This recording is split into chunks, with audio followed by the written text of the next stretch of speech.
Hello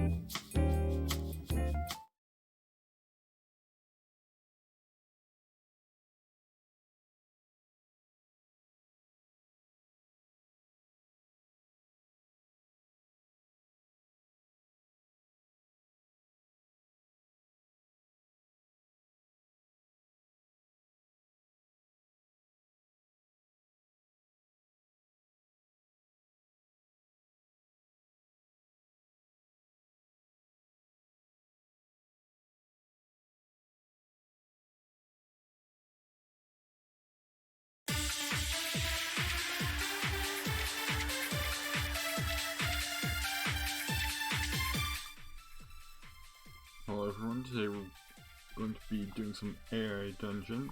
First, looks like I need to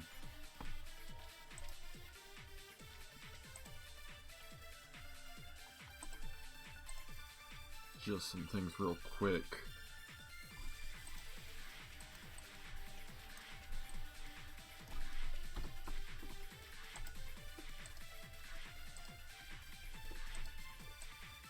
I got the song request turned properly.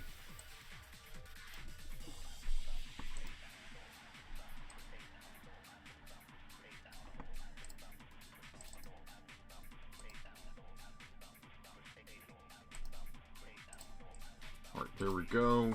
AI dungeon is showing properly.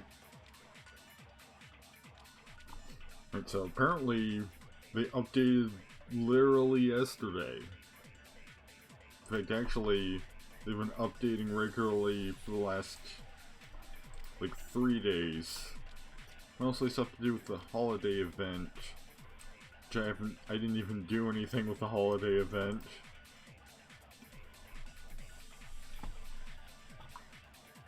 But we also now have the World Info Library. World Info Library is the beginning of our new iteration of account world info management. It combines the generation of NPCs, factions, and world descriptions into one place as a complement to the existing world's functionality. We'll be adding more models to it as we identify additional types of world info.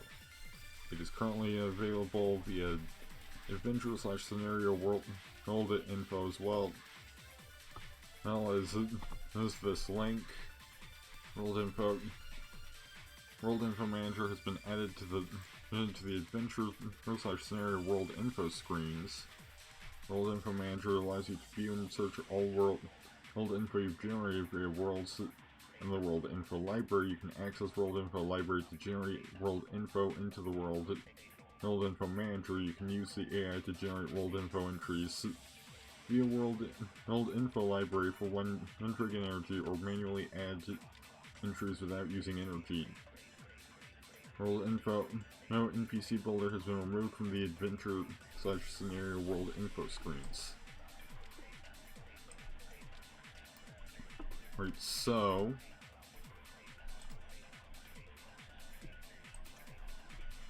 last time we tried out our custom world for the first time.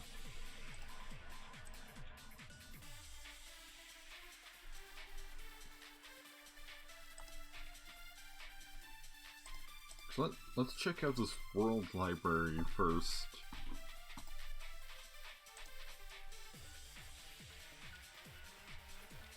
As soon as I figure out how to get to that.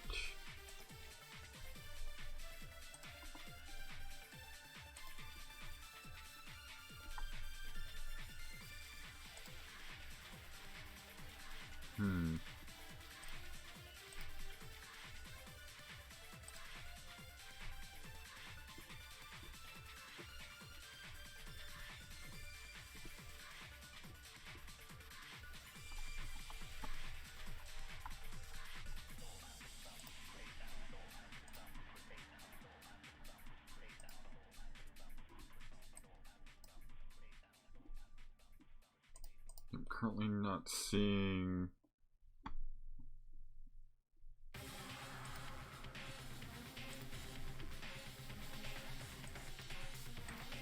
you know, other than on the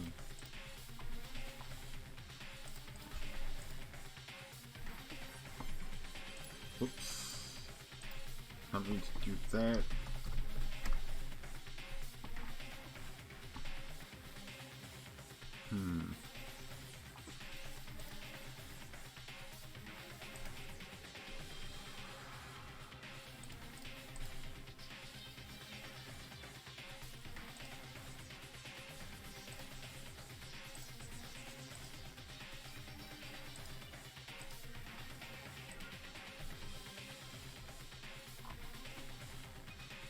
I think maybe the World Info Library is just something you can access while in an adventure.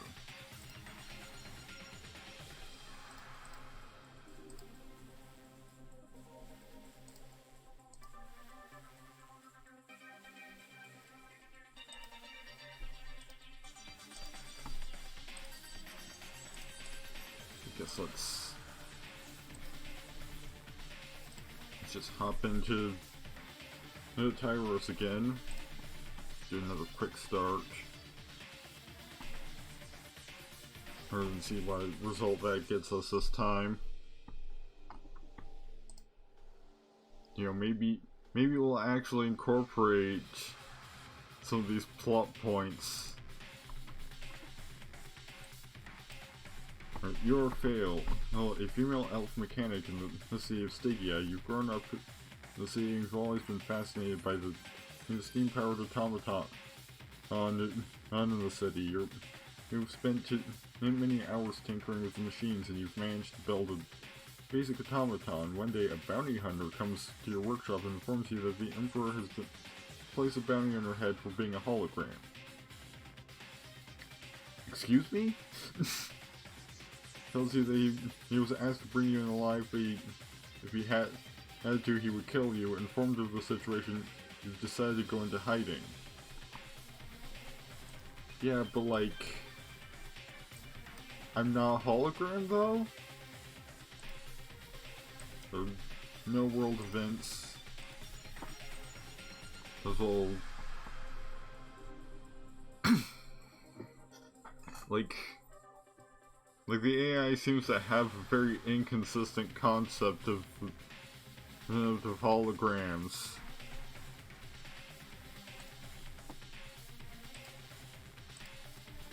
Also gave me an also the quest name is the quest description is incomplete.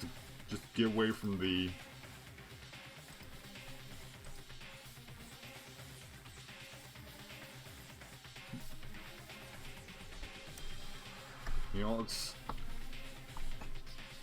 let's see what happens as we're in hiding. You have the assistance of a few other sympathizers that will help you escape off planet. But like again, an elf is not a hologram.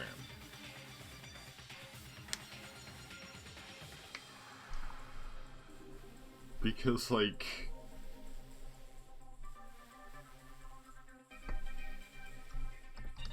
you gotta consider your options.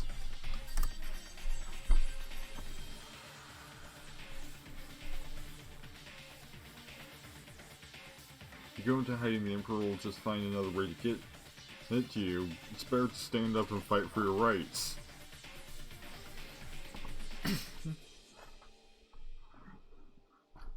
Alright. I mean, apparently I already decided to go into hiding.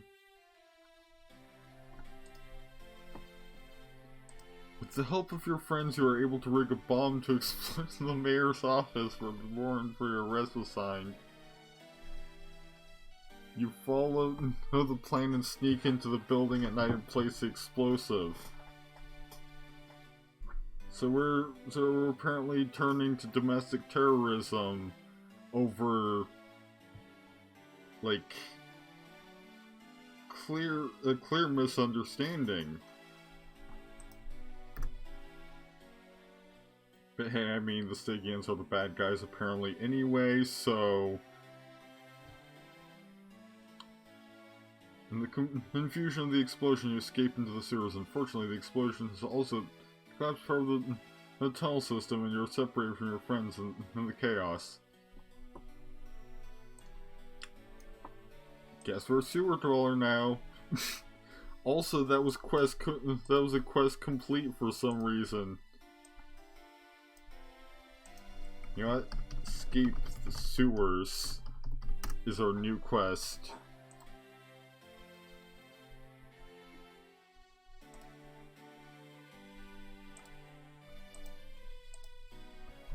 Explore sewers.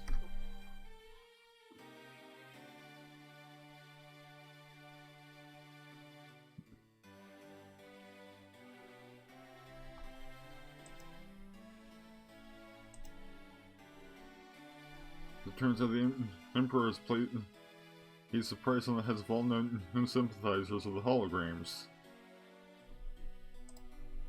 That has nothing to do with the sewers.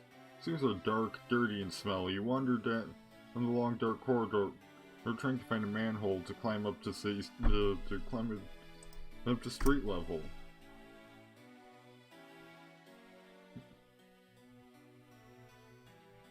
You're walking down the sewer tunnel and notice that the light is dimming, and you look up to see a massive shape blocking the light shining down from above.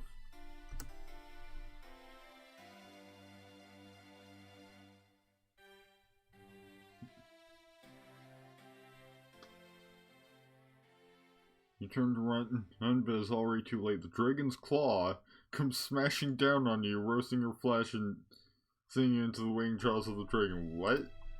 They're dragons now?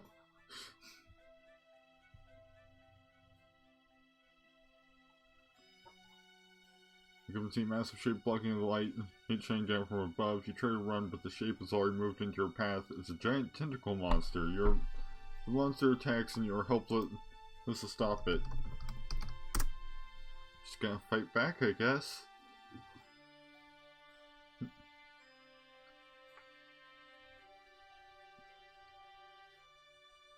The tentacle monster wraps one of its many tentacles around your leg and lifts you into the air.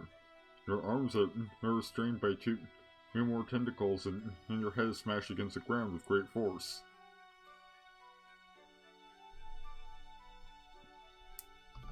Summon your automaton to help, because it mentioned that we built one. So, fortunately, your automaton obeys your mental commands and attacks the monster. The tentacles holding your arms release you and attempt to grab the automaton instead.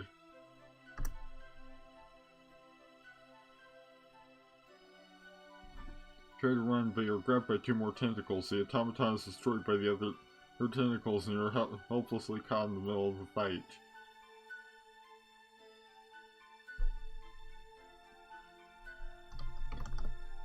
Use some oil to slit it free. Because, like, surely a mechanic is going to have, well, an engineer, I think. No, a mechanic is going to have some oil. You douse one of the tentacles in oil and set a light with a piece of flaming wreckage. The flaming tentacle moves out wildly, and you're thrown against the wall by the force of its movement. I mean, I just said use oil. I didn't say light it on fire. But that also works, I guess.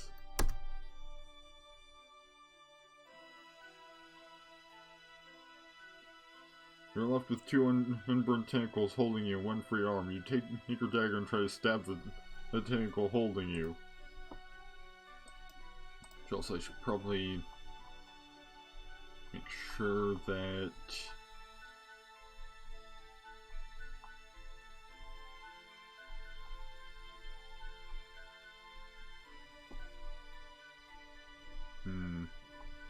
seems I can't set it to like adventure mode or anything. So either it's in adventure mode or it isn't.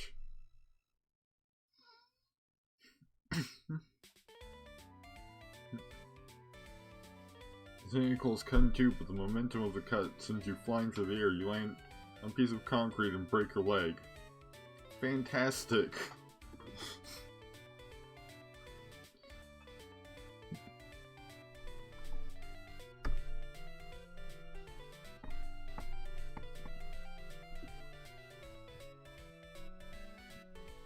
Two tentacles grab you again and begin to squeeze.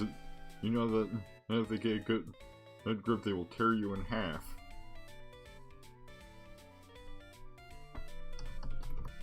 Get up close to the tentacle monster and stab it.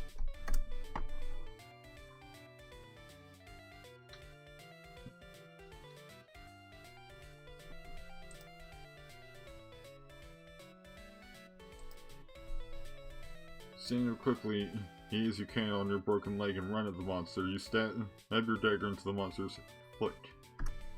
In quotation and marks. The tentacle lets go of you. You duck wildly. You duck out of the way of the wildly flailing tentacles and run further away from the monster.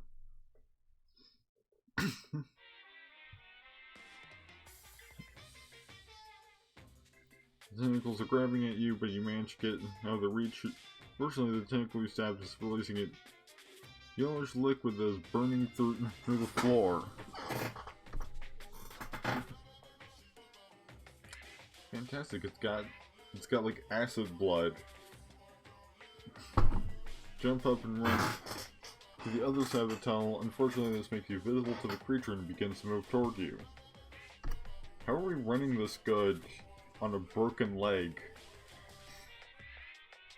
Realize that this thing could follow you anywhere. You need to get out of this tunnel as fast as possible. You run back through the tunnel and toward the opening.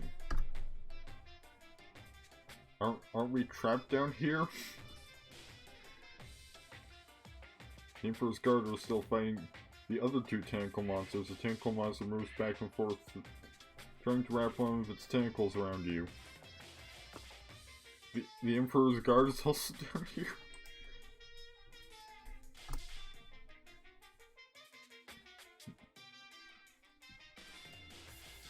You need to get out of the tunnel, and how fast or you'll be caught. From to the side of the tunnel, jump onto a passing airship. Why is there an airship in the sewer as well? To avoid getting caught up, or your broken leg slows you down and you can't run as fast as you need to. You duck down and crawl as quickly as you can on your hands and knees. Look for a manhole. Since this is still the sewer, there are no manholes in the area. You're going to have to jump. You stand up and jump as far as you can. What do you mean jump? Jump where?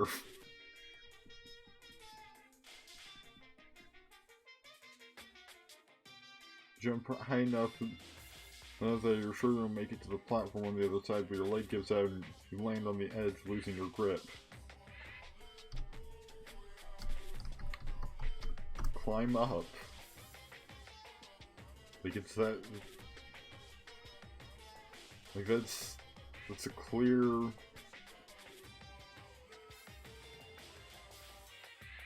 You try to pull yourself up, but the broken part of your leg cannot hold your weight. You fall into the blackness and hit the water hard.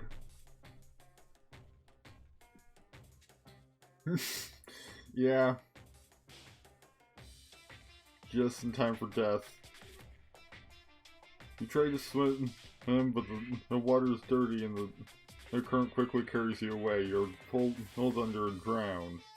You were the last hologram. I wasn't even a hologram. Like, literally. Literally, holograms are a kind of human. And I've been an elf this entire time. Yeah, I guess that's...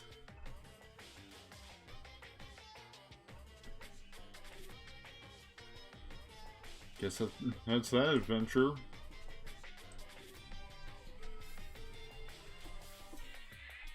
Oh, here's where I was set to be adventure mode.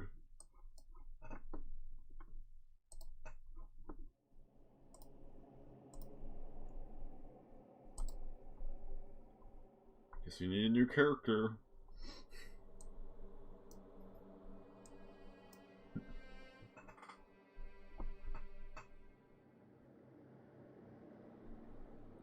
Right, you're Sten, a male Stygian. You live in Stygia, the capital of the Stygian Empire.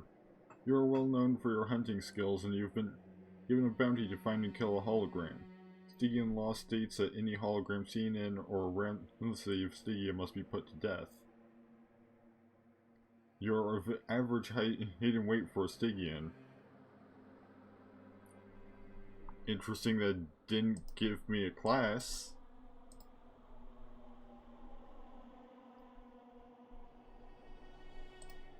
Or a quest for that matter.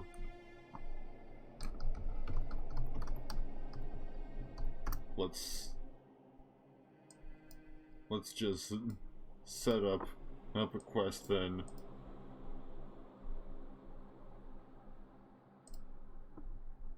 And set it to adventure mode.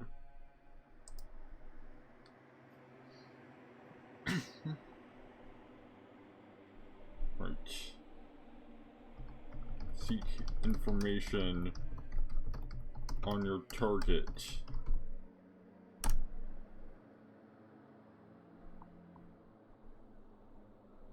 Yeah. I mean, I feel like part of why it didn't give me a quest is because, like, for whatever reason it didn't give me a class. So, like, maybe that has something to do with it? You walk up to a burly man with a blacksmith's arms. Blacksmith, who are you? No. Right. So you have dialogue.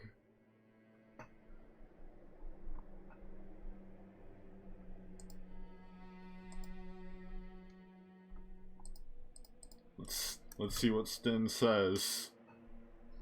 I am Sten. I have come to offer my services in exchange for information. Blacksmith, a hunter are you? I don't need my equipment repaired. I mean, I would think... Well, that seems like a major bug. If it's saying undefined, and instead of your character description. I'm not a hunter of beasts or animals. I am a hunter of men, a bounty hunter. Perhaps I am even a dust runner, despite not being described as such. Ah, I see. You've heard of you. The great Sten has come to our humble city. Why have you come?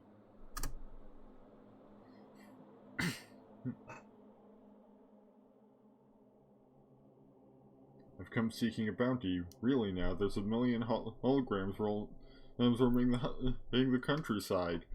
It'll be your hard work finding one. Wow. The Stygians have been doing a poor job at their attempted genocide if there's a million holograms in the countryside.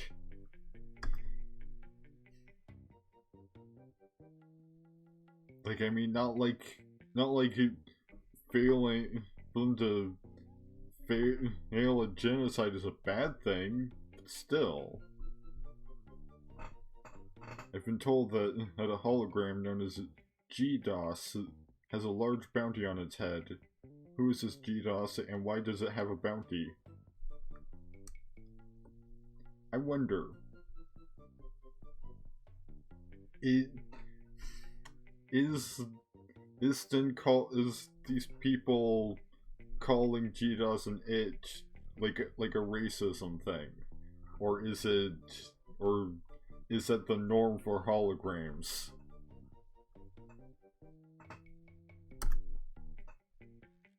I mean, And I mean, the reason that it has a bounty is because it's a hologram.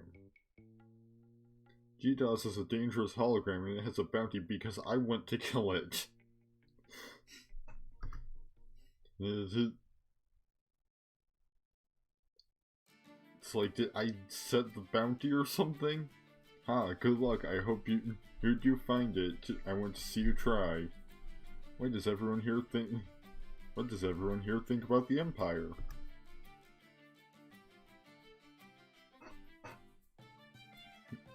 What do you mean?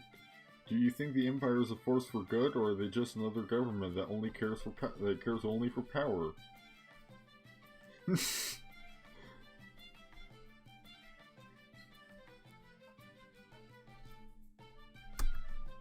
I mean, it's implied that it was, like, the Emperor that set this bounty. So, like, my desire to kill this hologram shouldn't have anything to do with it. I went, no, I don't concern myself with politics. I just work as a smith, fixing tools and making equipment for the miners.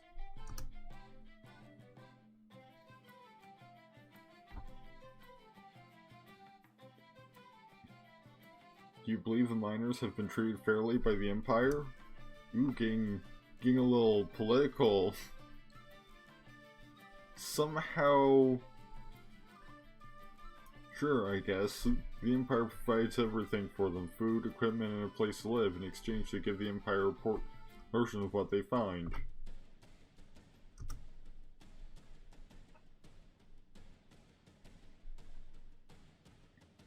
Hey, this is a good source for lore. Do you have a family? Sure, I got a wife and 3 daughters. Why do you ask so many questions?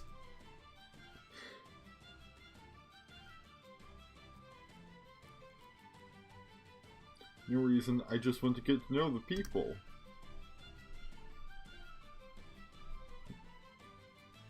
Right then, and I'll talk to you some more if you want, but right now I need to get back to work. Talk to you later. Alright, that conversation is over. Head out into the countryside. Because apparently that's where a million holograms are. The city of Stadia has many people bustling about, but the surrounding countryside is quiet. You have been walking along a dirt road for several miles, passing many different kinds of terrain.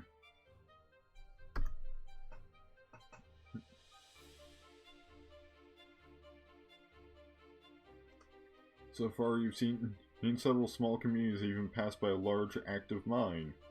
You're currently walking through hilly grassland. A large ridge to your left and a lake to your right.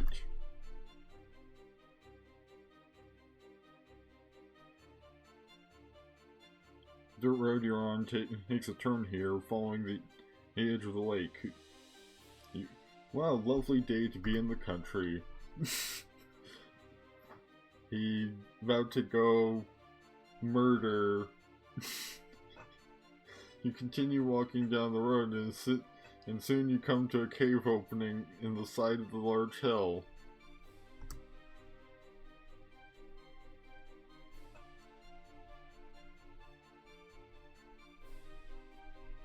The opening is large and you can see a faint light shining within. Hello?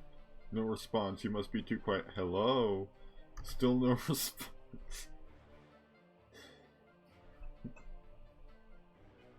You shrug and walk into the cave, intent on exploring it. Inside you find a large underground room filled with piles of bones. Roaming the caves are several beasts which appear to be a cross between wolves and apes. Leave the cave. This is clearly not where I need to be. Run out of the cave and back to the road, where you turn and head back the way you came. Wolves and apes? Why does it always have to be wolves and apes?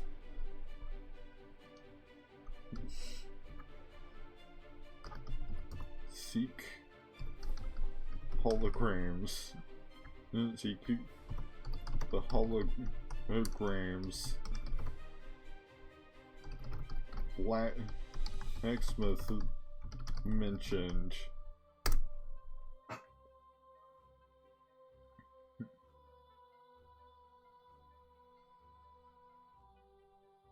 After a long walk, you spot the gaslight of a small community off in the distance. You quicken your pace and soon find yourself standing before a large gate with 2 guards. So they've got like a whole like city out here? Is that it? Guard steps forward as you approach. Guard, state your business. I'm a hologram looking for work. I was told there would be a place for me here. I mean, that's clearly not what's going on.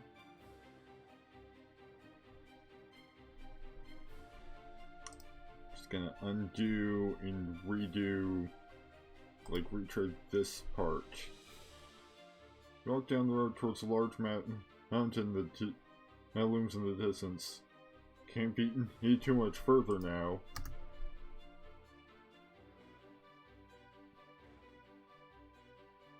Continue walking hour after hour. Wow, really pretty out here. The day turns to night.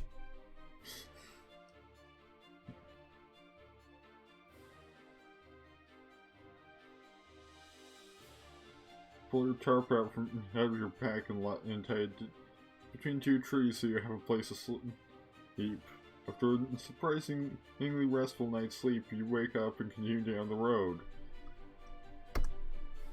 Was not expecting this to be such a long journey. Kinda figured that there's a mountain.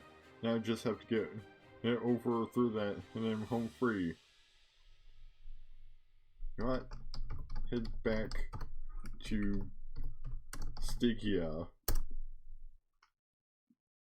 Because I'm thinking that maybe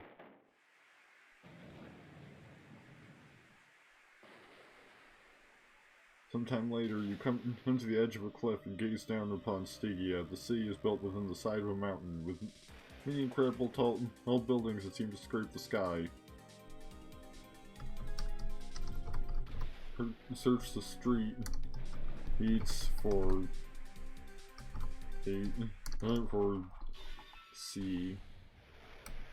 G-DOS. Yeah, I get the feeling that maybe G-DOS is in the city somewhere. You walk the streets for Stygia for hours before you finally find what looks like a hologram. Excuse me, I'm looking for a device called G-DOS. Unless device is some kind of like maybe slur for holograms. I don't think it understood.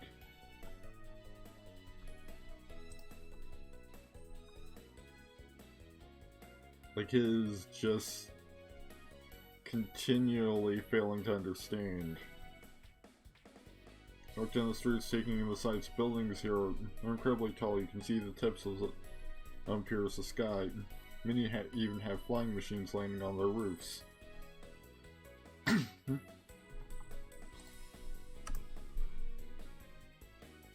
Like, I think it thinks I'm looking for a program or device. These flying machines remind you of old, outdated screenshots of aircraft from the late 20th century. G-DOS, where are you? As if someone with a bounty on their head is just gonna respond to a stranger calling out for them. I hope she's not in trouble. I'd hate to have come this far to find her dead. Sometime later, he knows a group of human guards. I mean, that's clearly not what's happening.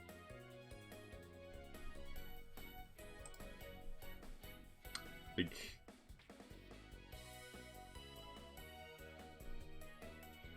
suddenly you are ambushed by a group of humanoids. They were mostly fur and leather and appear to be wielding sharpened pieces of bone and stone as weapons. Why are there like barbarians in the city? Sure. This is as good. You're not one of us, you must die. Would it really be so bad if I was one of you?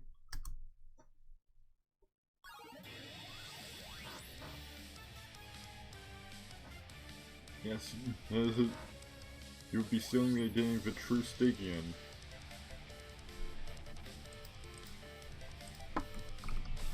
But I am true Stygian.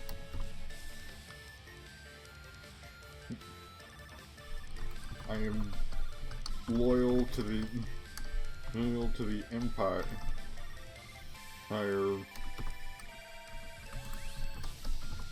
You are just some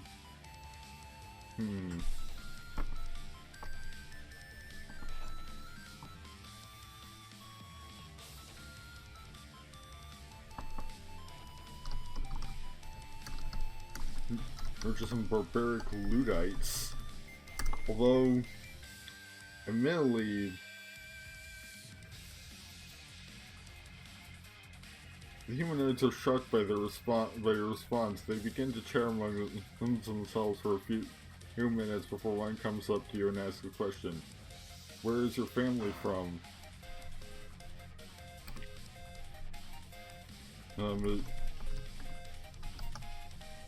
Stygia. I've lived in this city all my life. I'm just making stuff up. Have you any allies among the other Stygians? Anyone you've done errands for, or even any friends?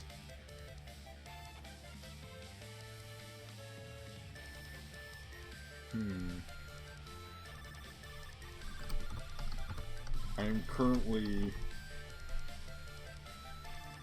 on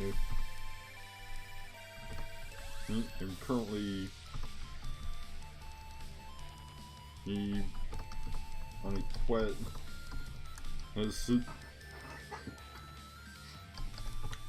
as for the Emperor himself.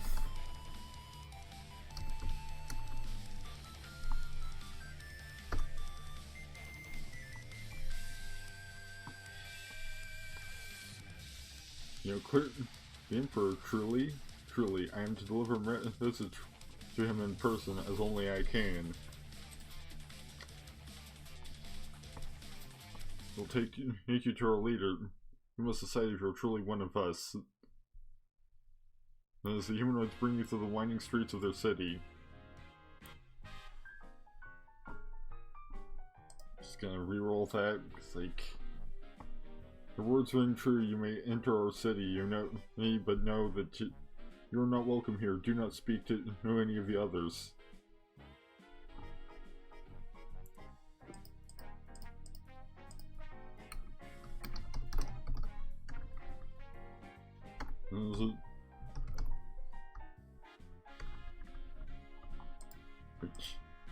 Agree,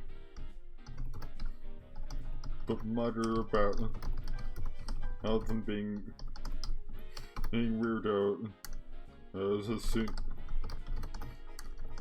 as you're out of earshot.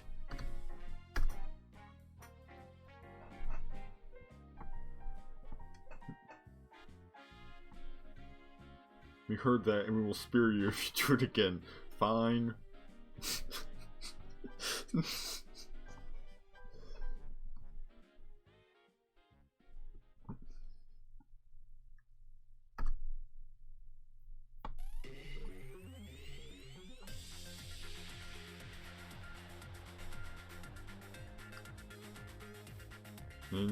So what is your name? I am GDOS. Ah, so it is you who I seek. Prepare to die.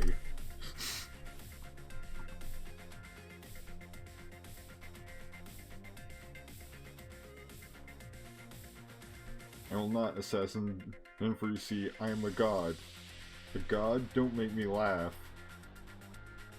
What, are you like surprisingly good with Are you like a hacker?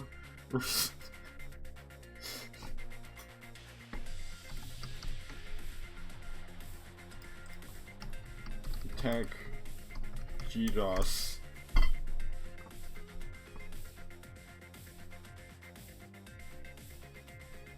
As your sword clashes with GDOS, as you realize that this may not have been the best course of action. GDOS is incredibly fast and stronger than you. Apparently I'm using a sword.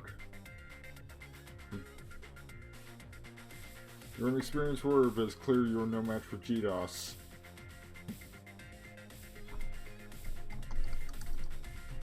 Pull a dirty trick.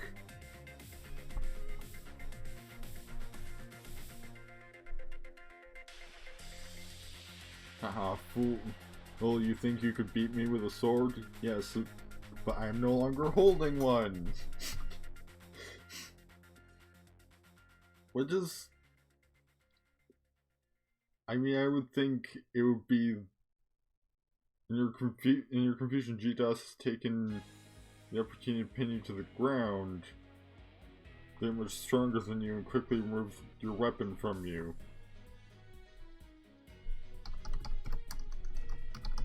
Take advantage of your close quarters position to kick GDOS in the face.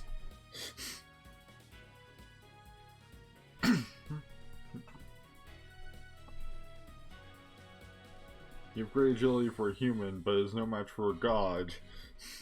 GDOS has pinned both of your arms to the ground. Wait, what? What do you mean, for a human? Take that, grr, you've sharpened your feet. Alright, I'll do it too.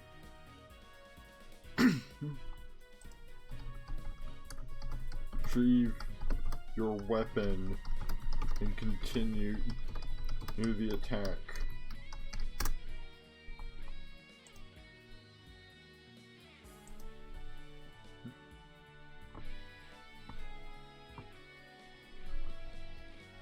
GDOS has managed to get your weapon from you, but is having a hard time fighting while holding it two-handed.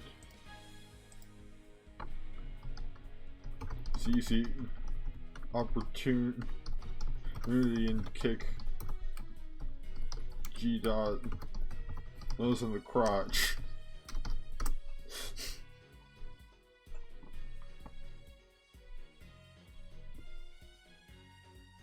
It's kicking me in the face. You're going to pay for that. I was really hoping that GDOS would drop the weapons. What? Tackle GDOS.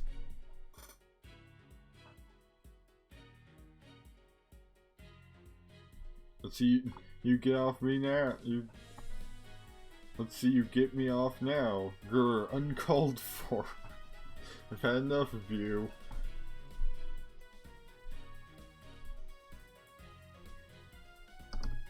Pry your sword from GDOS's grip and attack.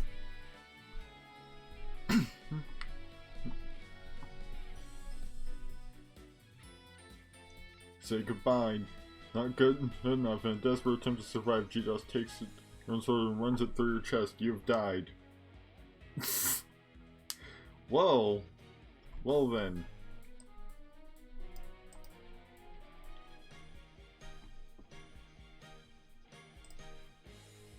That was the reverse of what I was trying to do.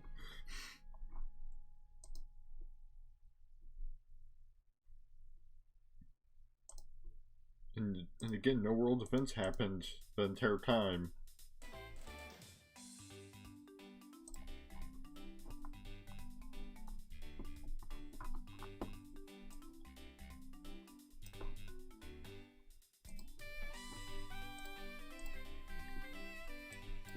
Guess we need another new character, because this one's also dead.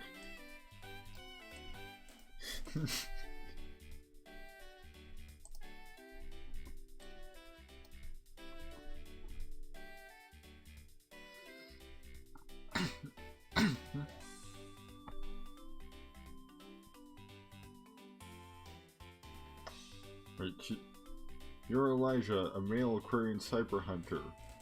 You live in the Sea of Elysium, a bustling city in the Stygian Empire. You're born and raised in the city and always felt that the holograms were inferior to you. So you've just always been racist, okay. You've always wanted to prove yourself to the world, and the Stygian Empire has an opening for you. It's a position in the city of Stygia as an elite guard for the Emperor. The position is open to any who are able to take it. And also, our quest log is prove that your quest is proof that you're the most intelligent person in Tyros.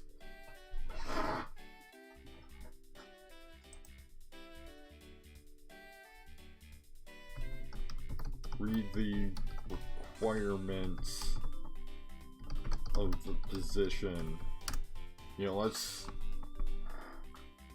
get that covered first and foremost. Emperor's Elite Guard are all expected to be master swordsmen, marksmen, and have a basic understanding of hand-to-hand combat.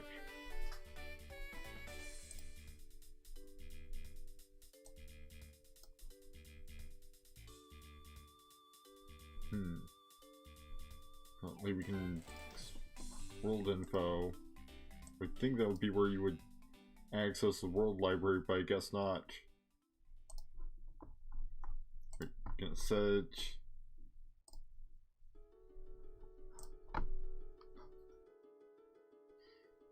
To adventure mode.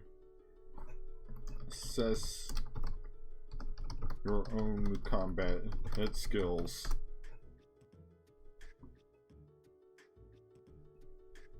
You know, let's get a feel for our confidence in our combat skills. You have had many years of combat training, and you're confident that you'll be able to serve the Emperor well. Yeah, apply for the position. Let's see where this goes. We're taking him to the Emperor for an audience. He looks weary, as if he were 1,000 years old. You tell him that you are honored to be in his presence, and he nods at you.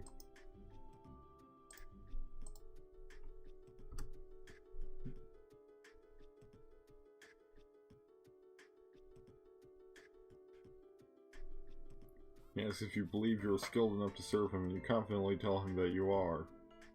He smiles and tells you that your confidence matches your skill. How does he know my skill?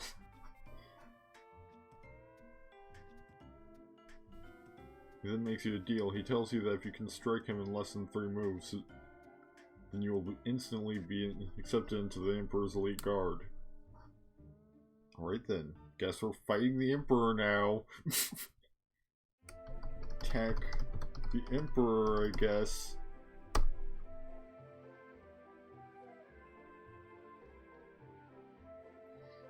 He raises his hand up and fires 2 bursts of light from them. You quickly duck down and fire your laser blade at his legs. He blocks a shot with a telekinetic shield. Yeah, I guess laser guns are... Wait, you fire your laser blade at his legs.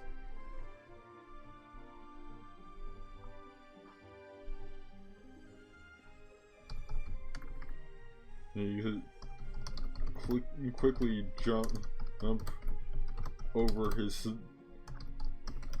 shield and attack again.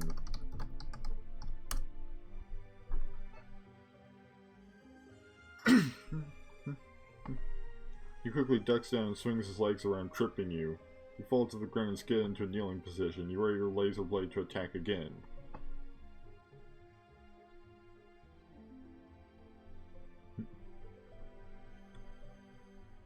Well, we're down to our third Which actually, it says less than 3 moves, so we've already failed.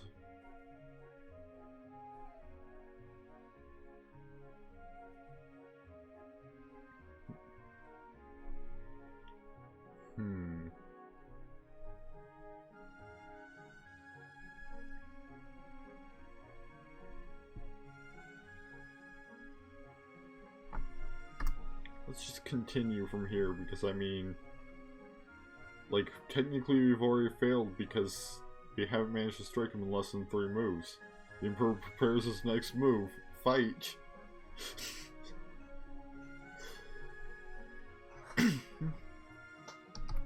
Anticipate the Emperor's next move and act accordingly. You know what, let's see if the AI can figure out a good strategy for me. You swing for his head, but he anticipates the attack and ducks. You attempt to stop your blade, but it's moving too fast and you cannot retract it in time. Am I gonna, like, cut myself with my own blade or something?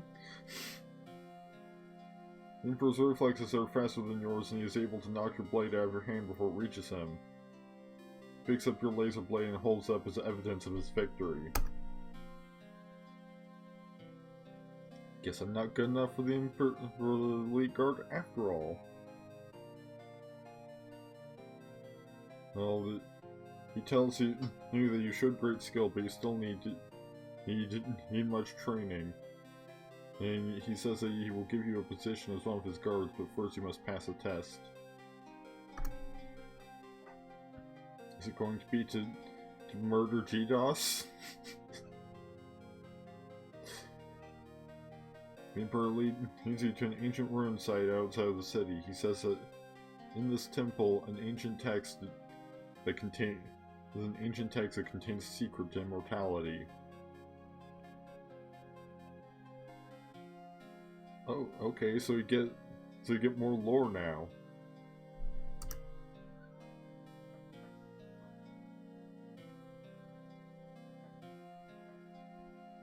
Yes, if you're willing to risk your life and step forth to the Empire, you have a decision to make.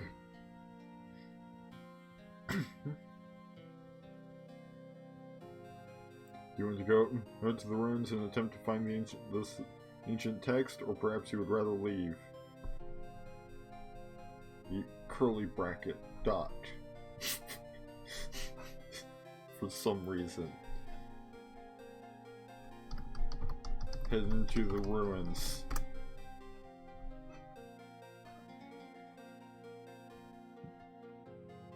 You step into the crumbling temple. The stone walls are covered in hieroglyphs, but you cannot decipher them.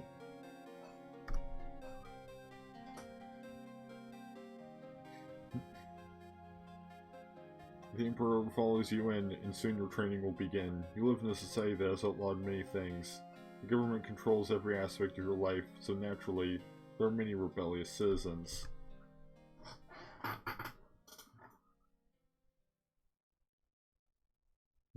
Most of them are taken care of at a young age, but some manage to slip through the cracks. You are one of the lucky ones.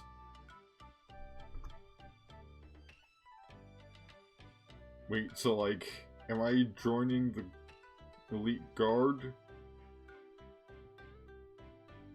You manage to become a rogue and live outside the law. You don't care much for the government or the people in positions of power. So like, am I... You only care about yourself and your next big score. You've been invited to a meeting of fellow rogues in an underground club. The location will be disclosed to you upon your arrival in the Sea of Aftermath. Is just given up on the plot thread entirely, apparently.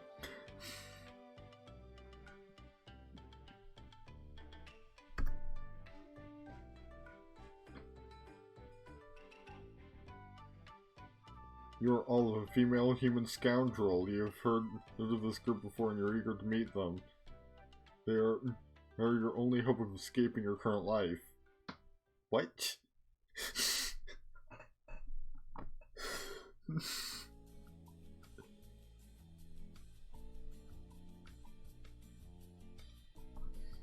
Guess we have a new character now. Arrive in the city of Aftermath.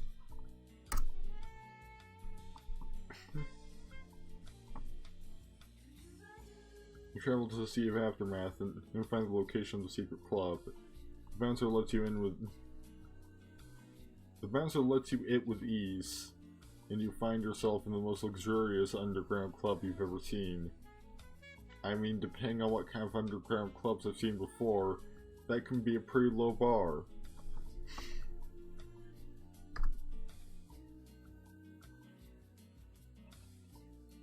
But like, why did you decide to just approach the bar and order a drink? You wonder if you should strike up a conversation with someone, or just keep to yourself for the rest of the night. I mean, I'm here to meet with... look for the rogues you were invited to meet with. I don't think Scoundrel was even one of the classes I generated. It's just going off on its own. So a table with several people you don't recognize. They notice you're looking at them, and one of them waves you over.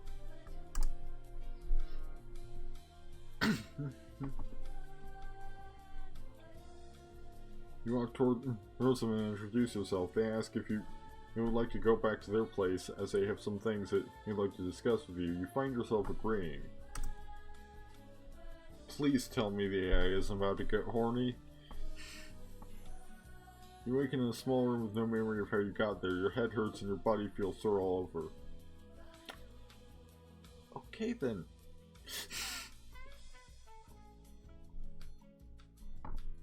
You know what? Check to make sure you are still clothed, because this is questionable.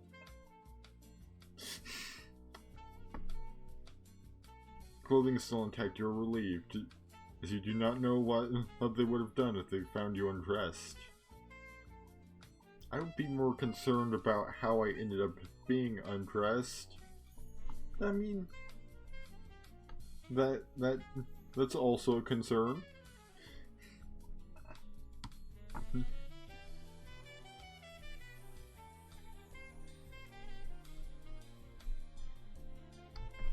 Look around the small room. The room is 10 feet long and 6 feet wide. It contains a small bed that you're lying in, a nightstand, and a small table.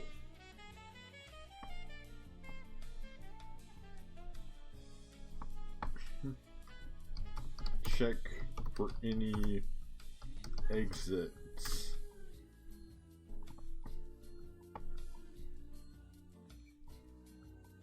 There's a door on the opposite wall. You stumble towards the door and manage to turn the knob. Light flows into the room as you exit the room.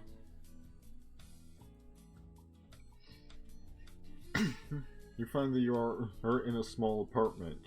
There's a kitchen to your right and a living room straight ahead. You do not see anyone, but you hear voices coming from a door to your left.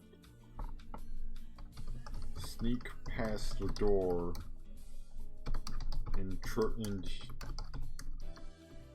exit the house.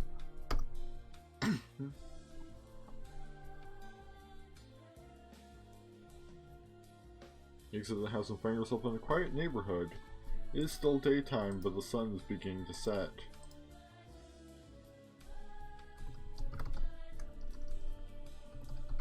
Try to figure out where exactly you are.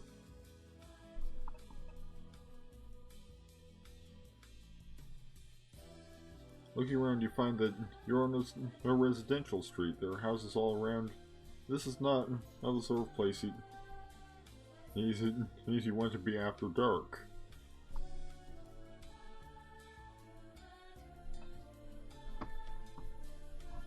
Seek Shelter.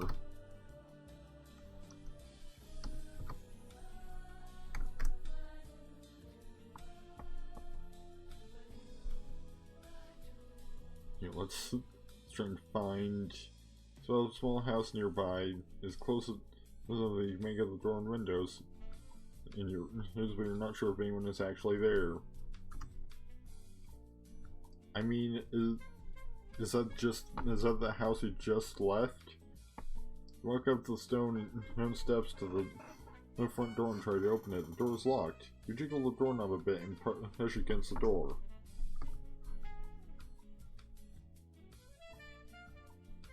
So we're just gonna break and enter? Doesn't budge. You put your shoulder to the door and brace yourself. You push off your might and the door flies open.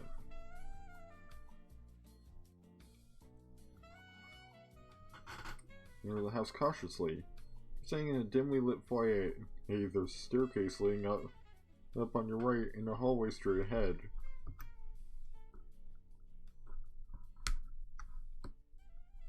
So we're just in somebody's house now. On your left of the door, doors of the house is only 2 rooms, a bathroom and a bedroom. You decide to investigate the bedroom.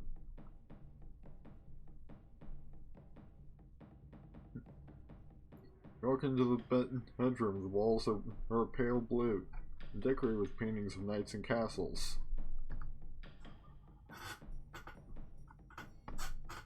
Like, this is hardly even Tyros anymore. There's a large bookshelf against the right wall, and in the middle of the room is a bed. The bed that has been slept in. You decide to search the bedroom for valuables.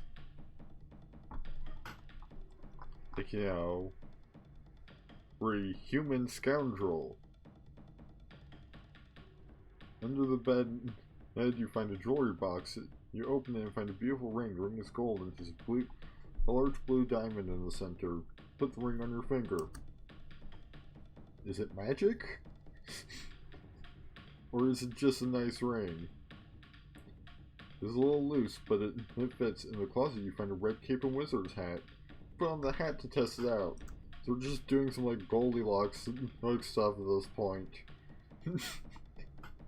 It's too big, so you adjust the straps until it fits comfortably. You douse the cape in flammable liquid and light it on fire. You're immediately cloaked in a red mist. Why is your first response when seeing a cape, you douse it in like gasoline and light it on fire? You exit the house the way you came. The street is as quiet as before. There's no one inside. As you feel comfortable that no one saw you enter or exit the house. So just broke into somebody's house, burned their cape, and stole their hat and ring. I truly am a scoundrel.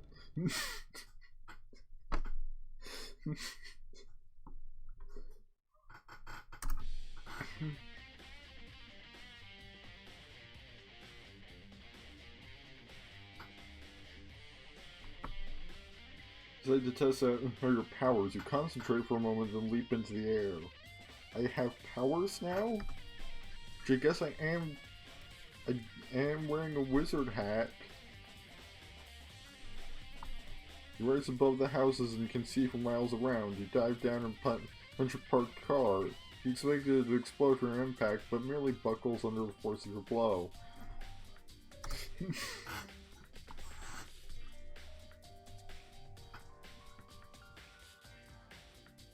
You glide back up to your original height. As you continue to explore, you quickly learn that your powers are limited. You can fly, but you cannot breathe in the air without the use of a breathing mask. Head back down, then.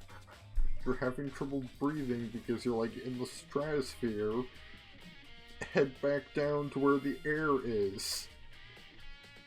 You fly back down to the street level and continue your search. You pass a small park on the right. In the middle of the park is a statue of a warrior with a sword raised over his head.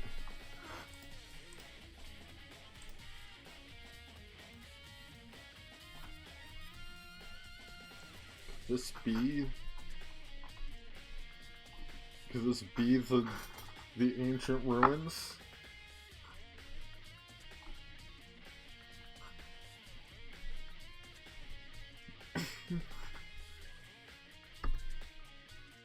Like, maybe this is in the past.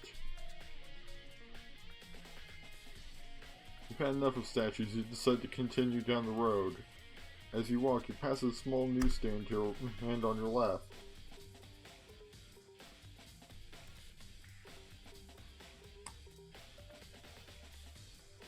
The headlines grab your attention. Carrington President murdered. Yeah, I guess we are still in Tyros.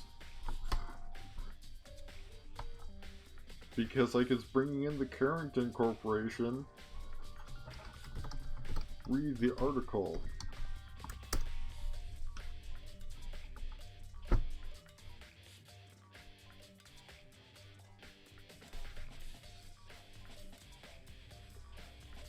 The article explains that the president of a small nation... No. The article says the president of the Carrington Mining Company, Hauser Carrington, was found in his office this morning with its head cleaved in two.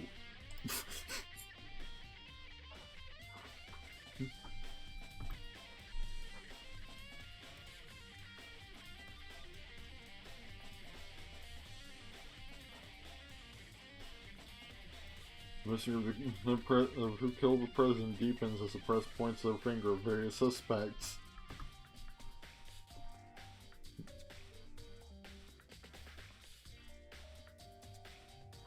No one knows who could have killed the popular president and why. The phone in your pocket begins to vibrate.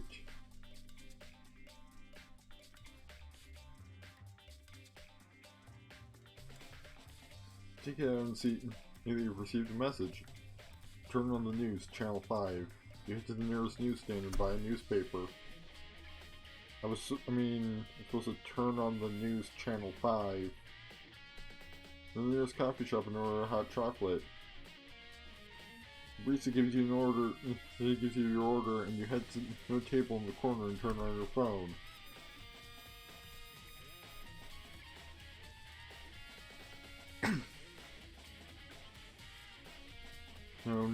You search for the news station on your phone and tune into the news. The reporter says, apparently this is important news. The police department has just made a startling announcement. They've captured the man they believe to be President Carrington's assassin. You're thrilled by this news and decide to head to the police station. Arrive at the police station, I guess. Yeah, maybe this is just like past Tyros lore. You enter the police station and approach the front desk. The surgeon behind the desk looks at you and says, "Can I help you?" Ball game? Can he? I'm looking for the prisoner they just apprehended for killing the president of Carrington Mining, the surgeon says. You must mean Simon Carrington. He's being held in Block C, but I'm afraid only police officers and lawyers can enter.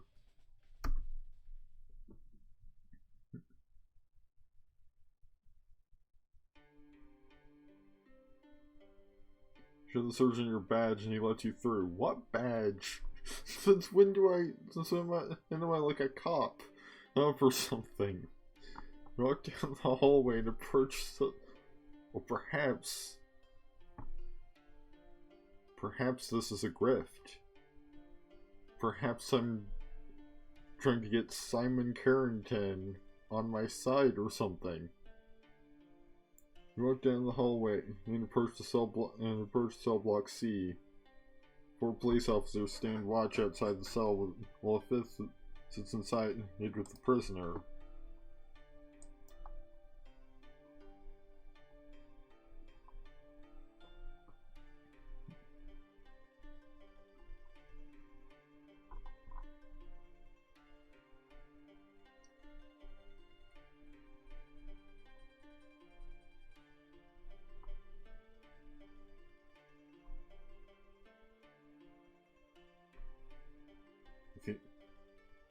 You know, maybe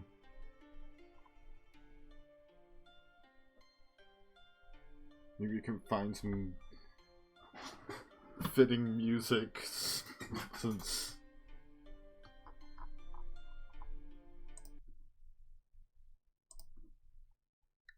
if I trying to access a playlist.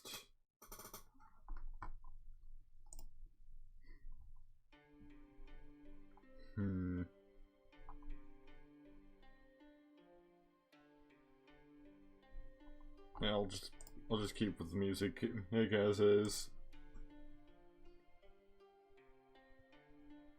Her police officers stand and watch outside of the cell while a fifth sits inside with the prisoner.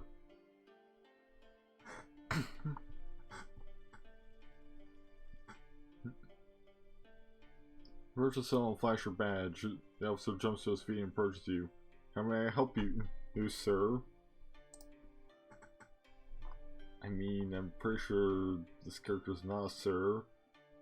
Approach the cell. The prisoner is a man in his 50s with graying hair and a well-trimmed beard.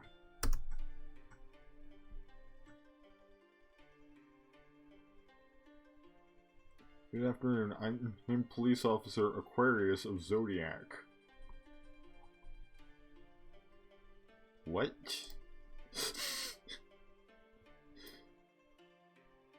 There's a bright orange jumpsuit. Hello there, I'm an officer of the law and I'd like to ask you a few questions. The prisoner looks at you and says, I mean, you didn't kill the president, they're framing me. You look at the prisoner and think to yourself, this man is obviously lying. Why would the police frame him for killing a president? I mean, ideally it's not the police doing the framing. But you never know.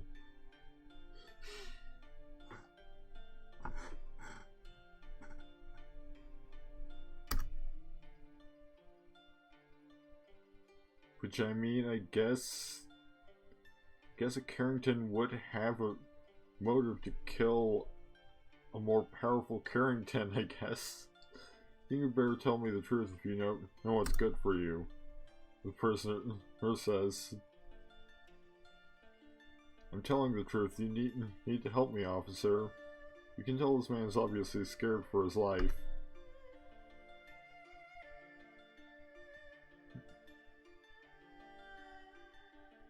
I think it's probably best to let him go before he spills his guts. You head back to the surgeon and say, this man is innocent, let him go.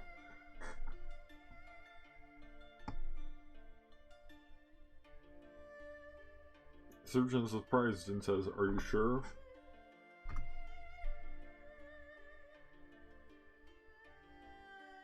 Yeah, maybe this is all just like a grift to get this guy released. Yeah, I'm sure. The surgeon heads into cell block C. He tells the officer inside to let the prisoner go. The officer lets the prisoner out of his cell.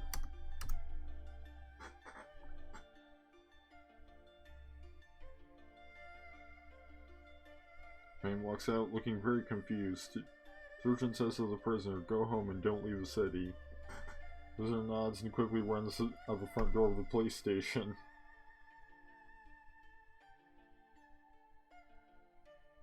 Like, walk back to your apartment and sit on your couch. You turn on your TV and watch an episode of The Three Stooges.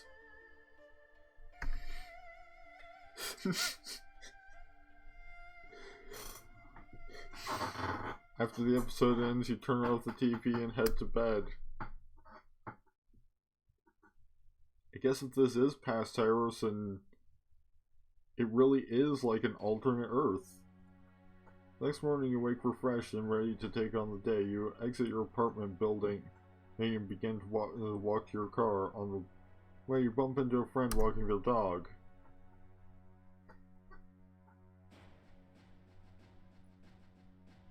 Stop up and talk to your friend for a few minutes. After the dog is finished doing his business, you shake hands and part ways. You arrive at your car and get inside. You begin the drive to work thinking about how to prove this prisoner's innocence. Drive to work and park your car in the employee parking lot. Guess we're just a cop now. Even though before I was like a scoundrel, you head into your office and begin working on your computer. After a long day of analyzing in crime scenes, you stop for lunch, you head to the break room and make yourself a cheese sandwich.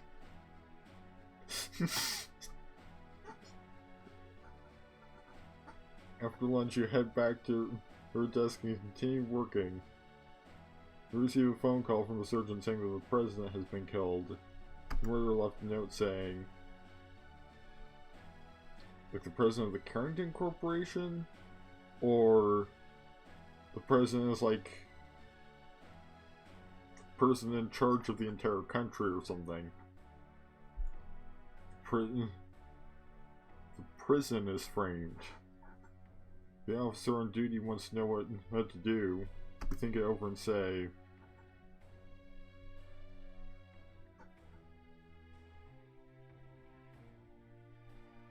do a background check on every person with access to the prisoners. Also, confirm his identity before you do anything. The officer says he will and hangs up.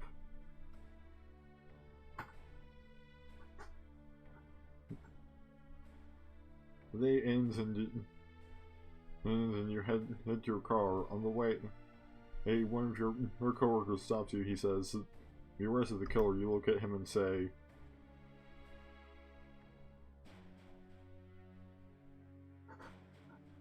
"What? I just heard the president was killed." Says that the killer left a note saying he killed the president. The guy we arrested had the note on him.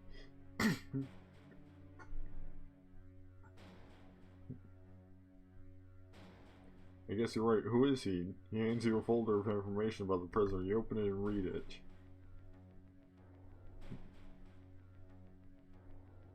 Person's name is Hank Corone.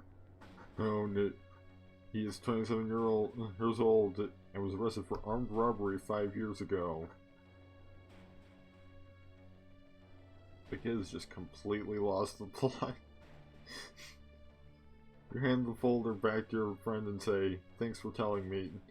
Your friend nods and walks away. You get into your car and head home.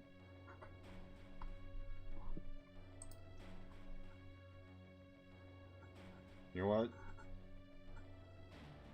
Just gonna switch to creative mode real quick.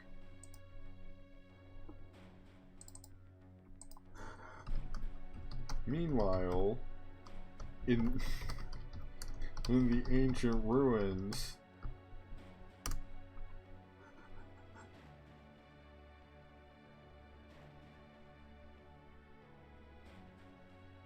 the Emperor speaks to you. He's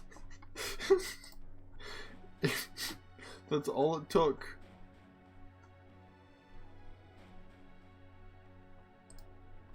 That's all it took to get it back on track, was meanwhile in the ancient ruins.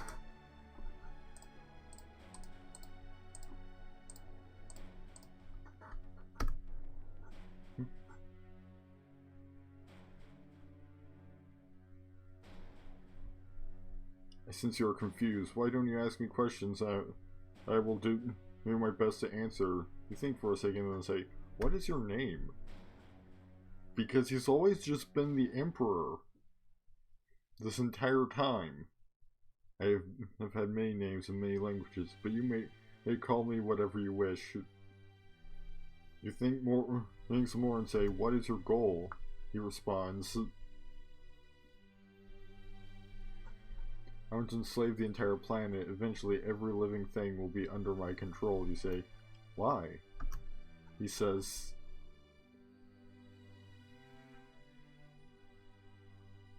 "I was always meant to rule. The humans on this planet betrayed me, but I will not let that happen again. This time I will not be stopped." You frown and ask,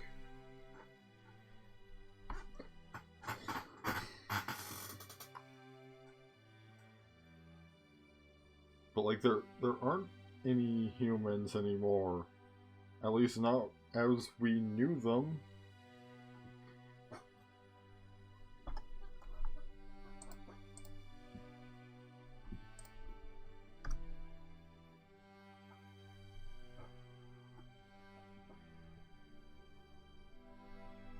Fan asks, "Are you immortal?"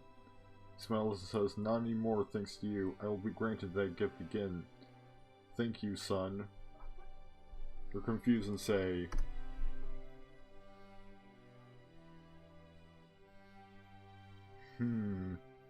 didn't do it for you.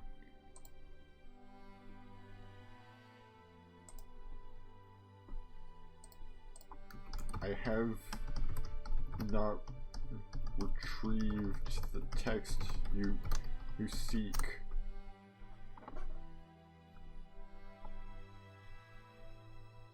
Because we've just been standing here this entire time. The Emperor's face darkens and he looks away from you. He seems to be thinking about something. Then he raises his head and looks directly at you. He says,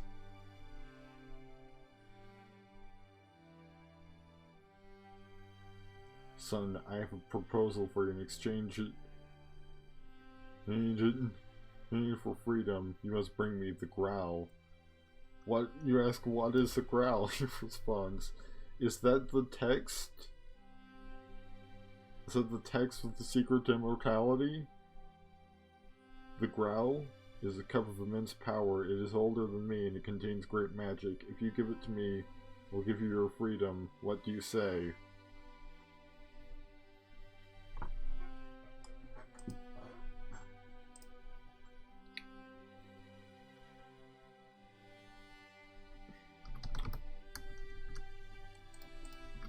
And suppose I don't do as you ask. Since you are no longer immortal, you will surely die eventually.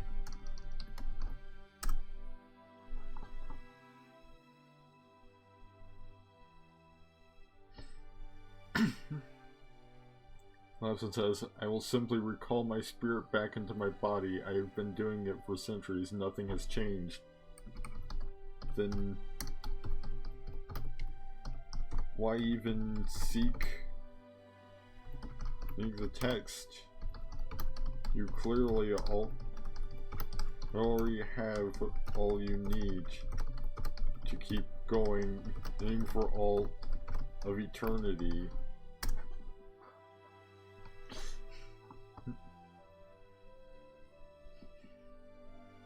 "True, but with the Growl, it would be able to gain even more power. Nothing can stop me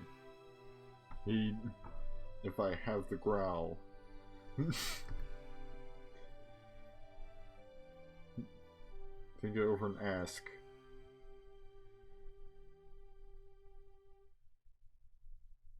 "How will you be able to get at the Grail if I am taking you out?"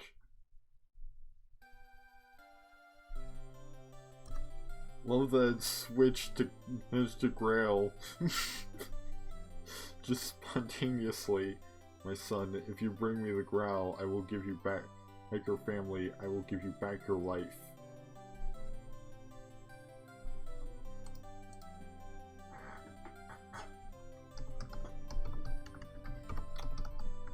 Take advantage of the Emperor's dramatic speech to Emperor's need to be dramatic to stab him in the back with your laser blade.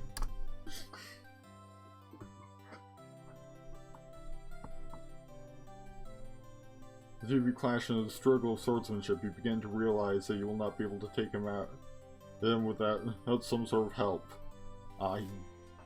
He caught on. He caught on to my plan. Which, I mean, he's evidently been alive for like millennia, so...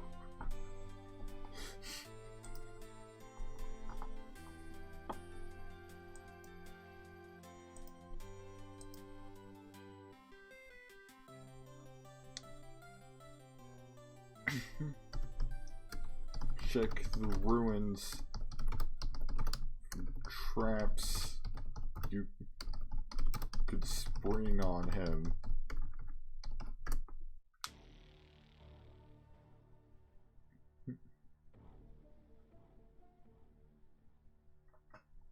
Carefully you scan the room for any traps that might be hidden. There's a glimmer of light from the stone statue of a bird. Its eye is bright red.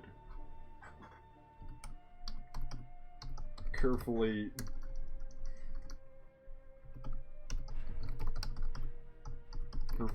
you maneuver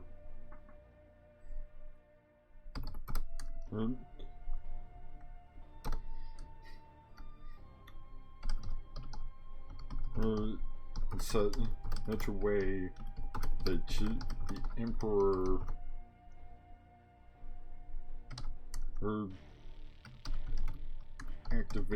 needs a trap upon himself.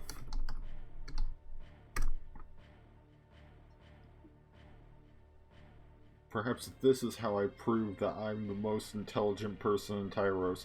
I outsmart the Emperor of the Stygian Empire. After throwing the Emperor's pinned to the floor by several spear-like weapons, you stand and laugh at his predicament. He roars with laughter.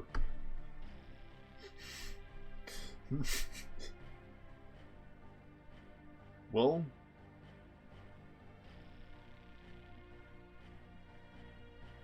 he roars with laughter, then stands up and frees himself from the spears.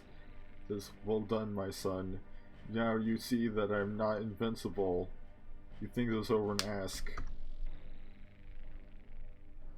I mean, hey, that worked.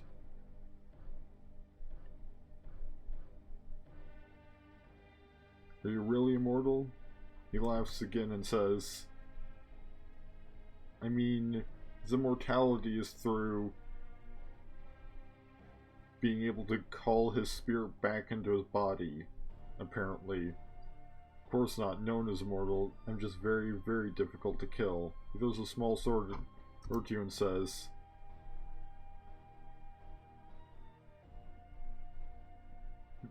"Try to kill me now." You catch the sword and approach him warily. He stands motionless as you swing the sword at his neck. The sword passes through his neck and his head, but there is no blood. He turns to you with a smile and says, "You see, I'm not even hurt." But like,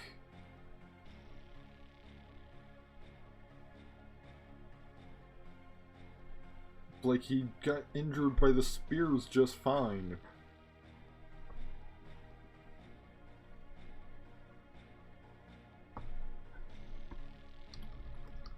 Assess. This is what. Assess the ruins and for other things you could use against the Emperor. Like, he's not invulnerable. Perhaps he's just immune to all but piercing damage. Look around and see a metal ring on the ground. It appears to be the same one that was holding the book shut. Pick it up and throw it at the Emperor. Just chuck a metal ring at him. Then it passes through his head and he's unharmed. This time he did not smile. He realized that he had found a weakness, so he decided to strike at once.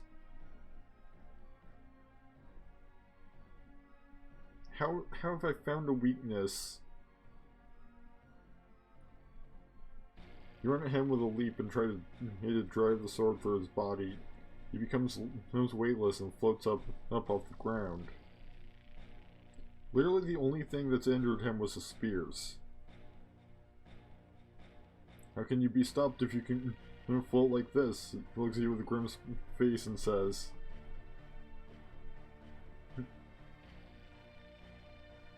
text gives some indication of this trick. Levitates over to the metal ring and picks it up. Stares at you with a piercing gaze and says, "Grab one of the spears and chuck at him while he's busy with the ring.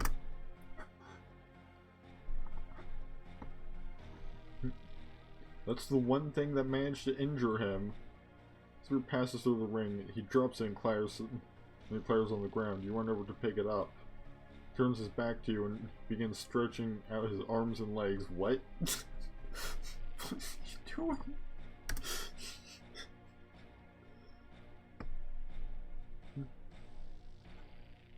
So it's turning invisible. You throw the spear and it passes through him, but does no harm. Pick up another spear and he says, "It's no use, son."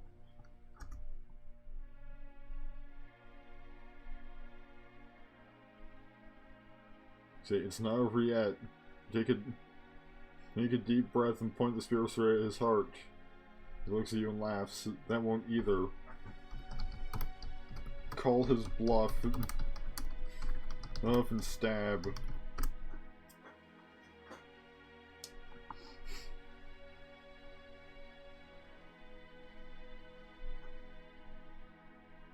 He throws the spear through his heart. He gasps and looks like he was in shock before falling into the ground. You stand there for a moment and then yell, Now that's what I call an ending."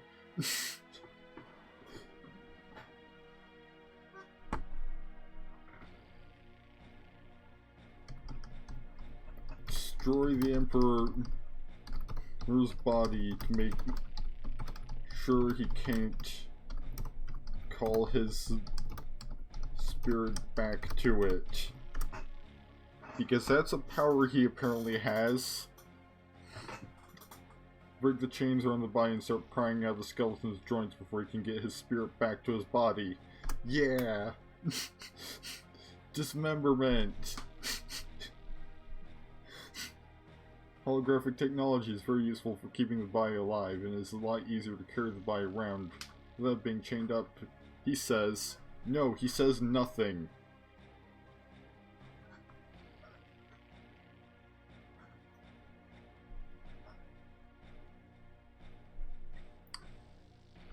Finish destroying the Emperor's corpse. He says nothing. He is dead. He ain't gone. You hack the body into pieces and burn them to a crisp. The Emperor cannot come back from the dead now. You have destroyed his body and his spirit, he says. Return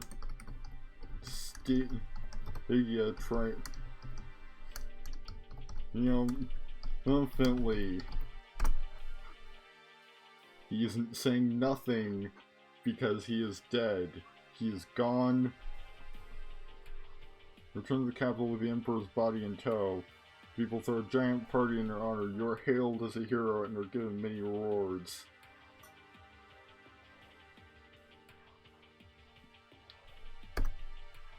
So I guess we defeated the villain.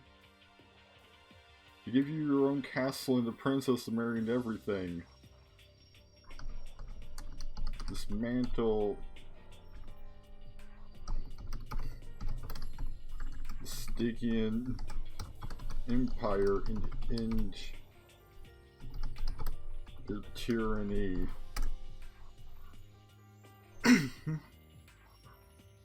Because, I mean, again, the Emperor's dead. Who knows if he had an heir? You and a group of like-minded antiquarians band together to bring an end to the Stygian Empire. The revolution takes many years, but in the end, the tyrannical empire is defeated.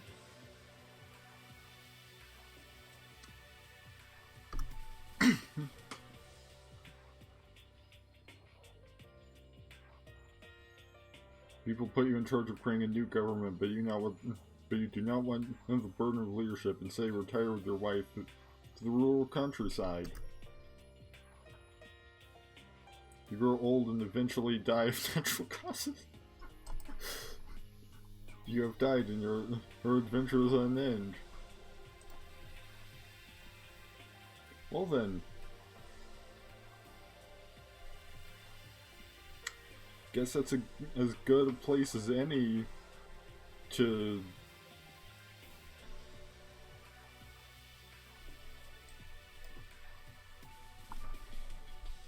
I think maybe next time I stream a dungeon I might create a new world, because like the Stygian Empire is gone.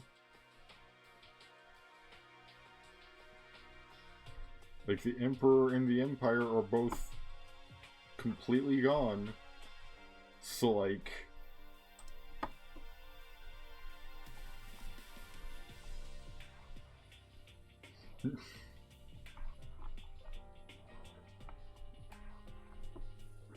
yeah, we're free of the tyranny of the Stygian Empire.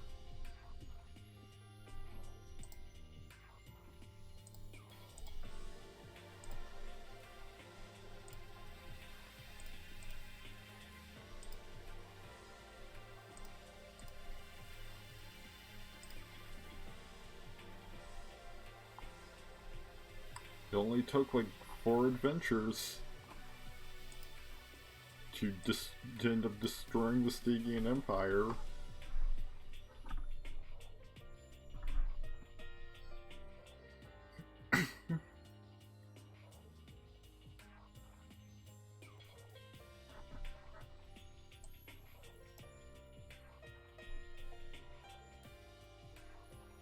It's like, I mean that's why I destroyed the Empire. Because I killed the Emperor, then dismantled the Empire. And in fact, that's probably why the revolution took years, is because any like heir he had would take the throne. And if not, then some claimant would.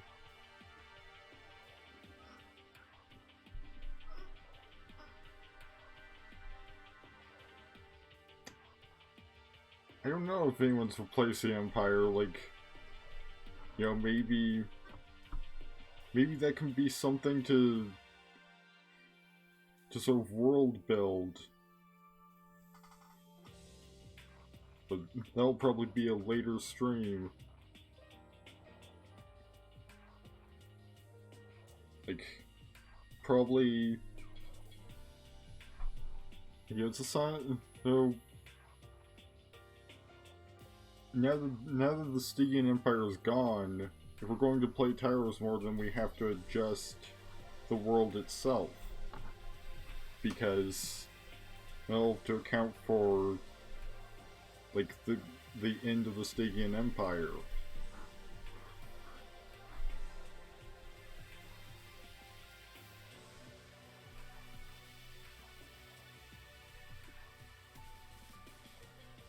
But we also have to figure out what was going on with that whole situation where, like, it just became a police procedural for a while.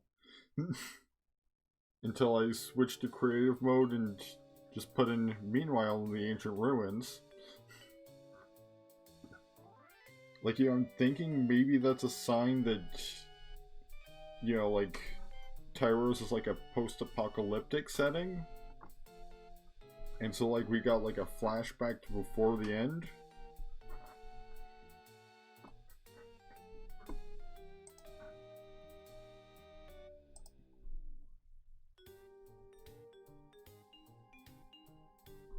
You know, maybe let's just, like...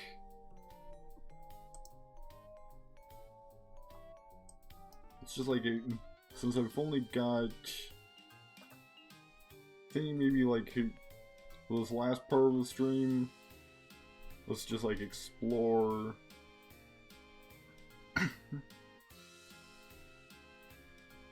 or some like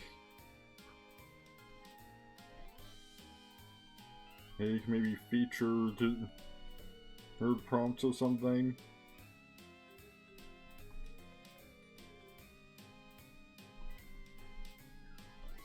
Like apparently we have the ultimate AI dungeon emulator. The AI tries to emulate other systems like PC and Mac. It works. You just need to create a user.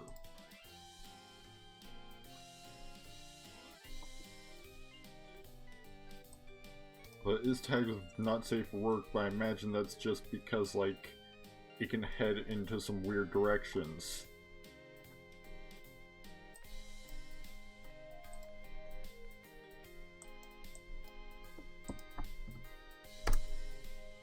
I'm gonna go with Windows because pretty much the only time I have used a Mac was for like this one class I took because loading system complete, loading drive E complete, loading drive C complete, loading Windows 9 operating system, logging into Windows 9 operating system, loading first standard user setup. Welcome to your brand new Windows 9 computer, user. We will now create an account for you. Pick a username for your account. Please enter a username between 3 and 16 characters in length. Great, that's the first step. Now we need to set up a password for your account. Set up a password.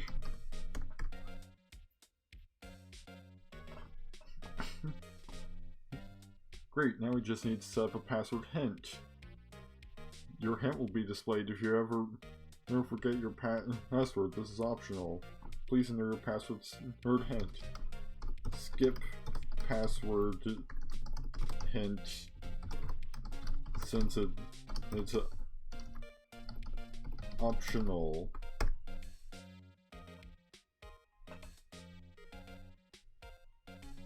Perfect, you're now logged into your account. We strongly suggest you write down your new username and password in a safe place. Your start menu and desktop will now load. Write down your username and password while the desktop loads.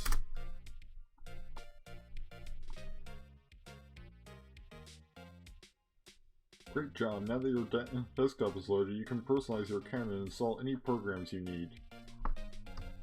Check what programs come pre-installed.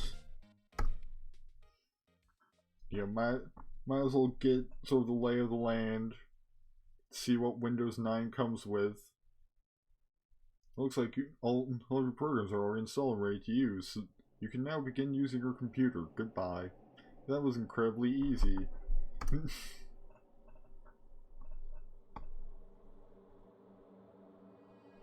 You think? You look at your Windows 8 start menu and see a Word 2016 tile. I guess I should start here, you think. In Word 2016. Although, it should be Windows 9. Since that's the operating system.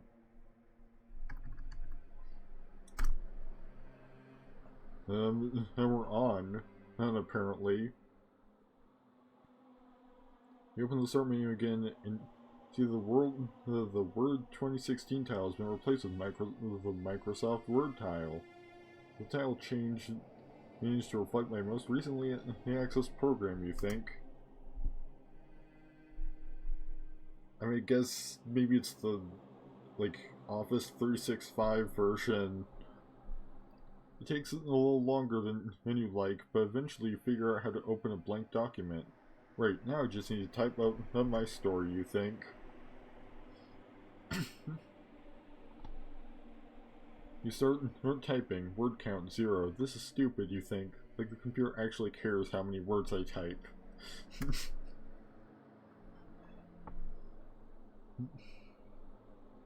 But curiosity gets the better of you, so you keep writing. Word count 100. You've now written nearly 100 words. I mean, I would think it would be at least 100 since it says word count 100. You're writing them down to see what happens when you hit 1,000. 1,002. 1,002 words. I discovered like a mathematical error. Keep writing, but the counter doesn't move. 1,002 words, that's it. Contact Microsoft support with this issue, which apparently to contact Microsoft support, all you need is to tweet at each mentioning having a problem with Windows. You look up computer help in your start menu and find a contact support link. You click it and you're directed to a website.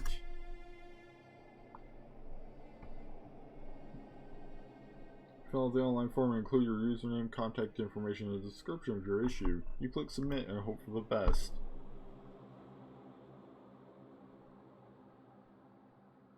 Confirmation screen appears. Good. Your issue has been submitted and the representative will contact you shortly. You have to do something else, you think. Let's see what our character wants to do now. Return to your Word 2016 window and notice that the file menu has appeared. This gives you access to options like save and print. I mean, we should probably save, or we could print if we have a printer. Instead, you'll save your work as a Word document, word count 1002. You open your Word documents folder and create a new folder called first document. Perfect. Why do I need a folder just for this one document? Now you can access this folder from the file menu whenever you want. You hit save and navigate to your documents folder.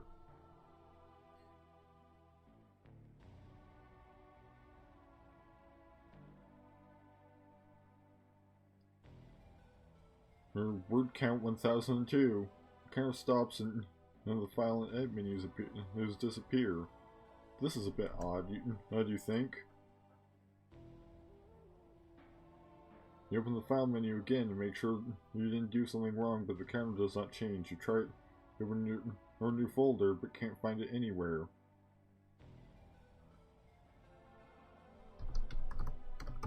Give up and find something else to do. After all, I'm still waiting for Microsoft support to get back. You decide to watch some Netflix since you've been getting bored lately. Find some really funny stand-up routines. You laugh for a good hour straight. Better, or at least you're not bored anymore.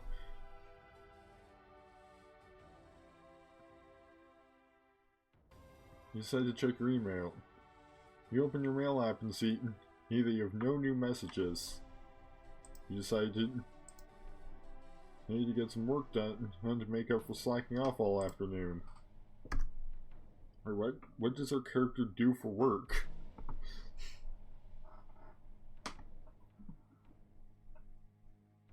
You open your productivity program and find that there are 200 unread notifications.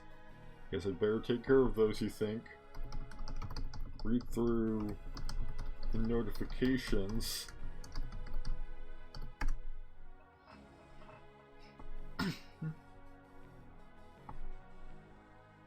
Finish reading through nearly all of your notifications and find that most of them are advertisements. You decide to unsubscribe from all of these so you don't get as many emails in the future. Check what you need to do. Because, like, what is my task that I have apparently been slacking off on? The task list is much shorter than it was earlier today. You open your browser to see what's up and you find that there's a new BuzzFeed article you can read. Read the new BuzzFeed article. Well, I guess.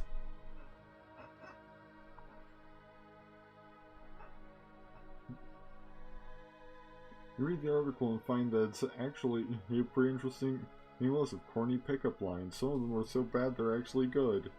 You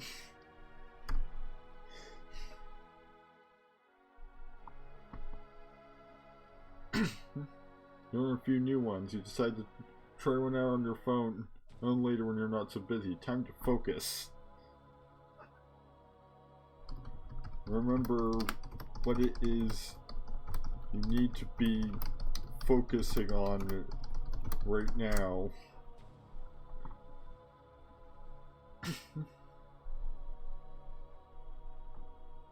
You quickly scan your task list and realize you only have one item left. Getting that app approved. Send the app.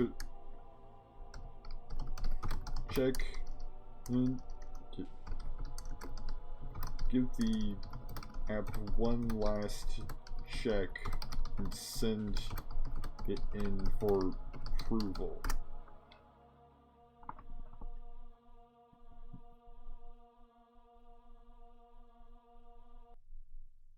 The app submission process takes about a minute. When it's finished, there's an option to pay $25 to get a review within 2 business days.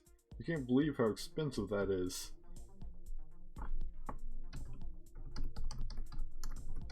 Good, begrudgingly, he paid the 25.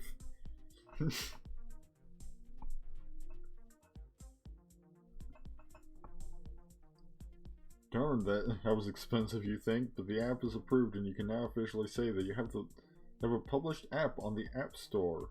Which App Store? Who knows?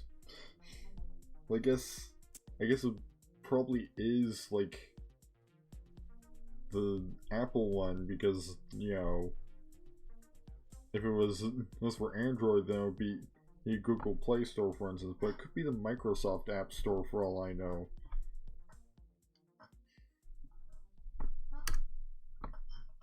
You know, the AI just sort of generated this whole plot line. You said to call it a day and get some rest. It was well done. You got the hang of app development pretty quickly. I mean, a lot of it was set up for me. Go to sleep.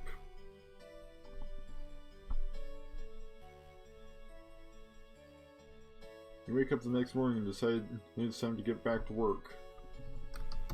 Read the latest reviews on your new app.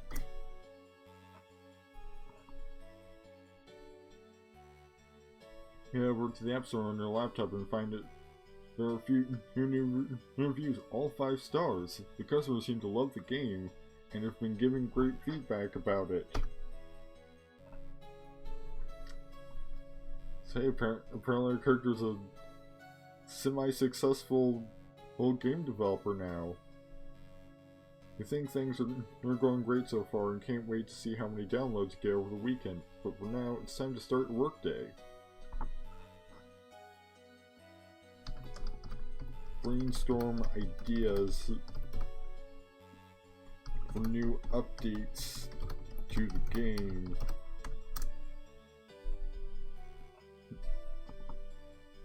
Since, I mean, it's apparently a game, sit down at your desk and take a look at your task list. And this, one of the main complaints that has come up recently is the length of the ads in between levels. Oh, it's... well, of course. Of course, you know, it's gonna have long ads between levels.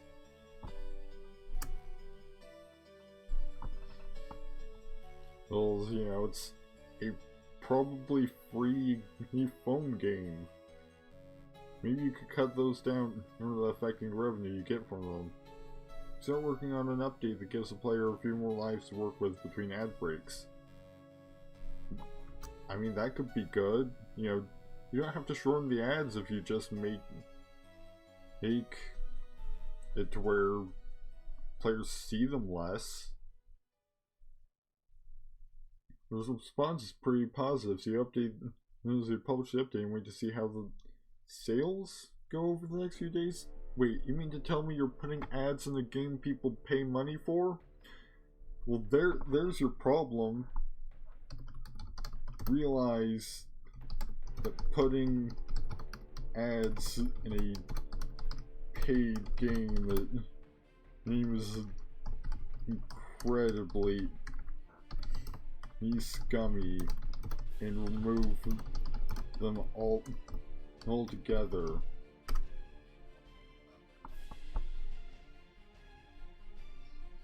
Because it says sales. Please stop putting ads in your games. After all, it's not really something a good person would do. Like, agreed. Okay, I agree, AI. Putting ads in a game that people are paying money for already is not a good thing to do. Because, like, literally the reason people put ads in games is so that they can make revenue without having an upfront cost. Like, that's the whole point.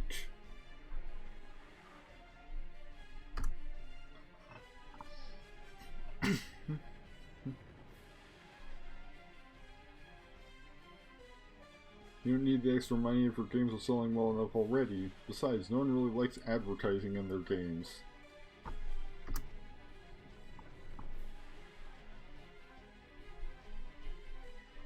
I'm sure your users will appreciate the gesture. Time to move on to the next project.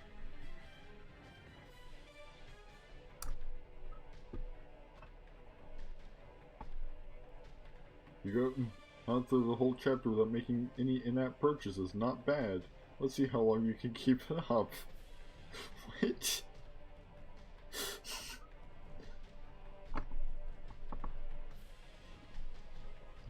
Read over your notes for the next project.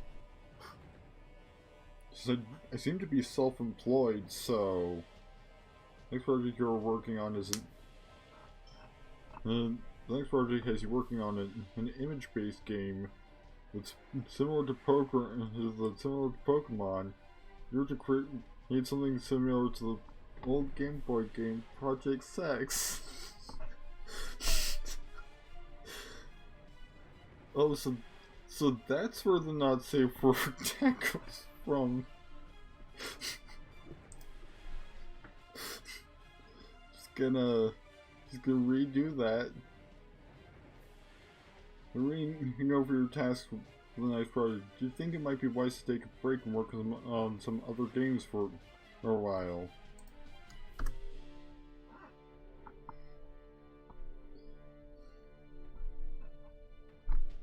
You're having a great week and want to keep the momentum going. This took longer than I expected. Please let me know if there's anything I can improve on in future chapters. Thanks. Keep the momentum going. You know, let's just keep on going. So the next 2 weeks working on your games and other parts of your business. In that time, you released two new games and finished another. Wow, just pumping these things out.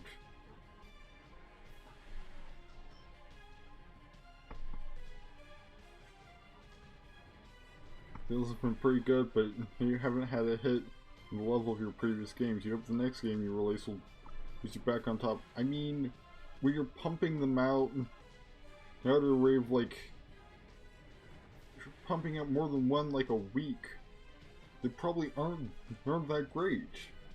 You know, making a quality product takes time.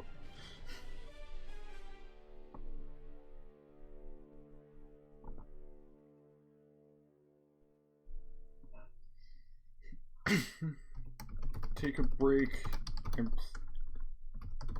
play some video games. You know, let's see what games our characters into. While playing in video games, you get to thinking about what makes a good video game. One of your favorite things about games is the music.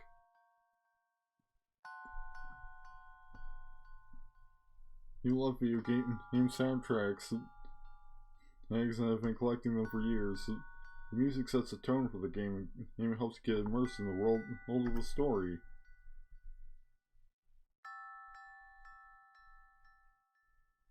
You get an idea for a new type of mobile game, a music-based game where you match notes with the music to progress through a story. You know, maybe, I mean, this might be better because, like, you know, if you seek some inspiration, then ideally your next product will be more inspired than the ones you were just sort of shitting out.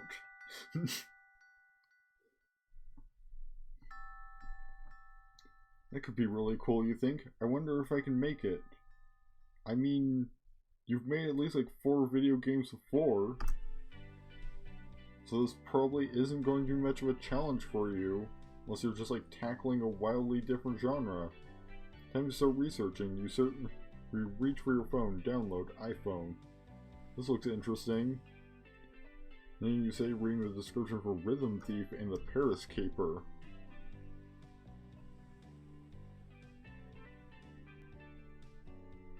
Looks like a cute game with a soundtrack by the legendary Pink Dots.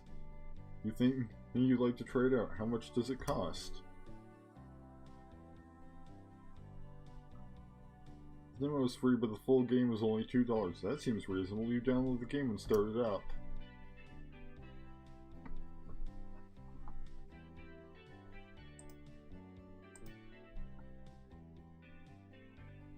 That was easy, you think? Now to see if the game is as good as it looks. You spend the whole day playing the game and have a blast.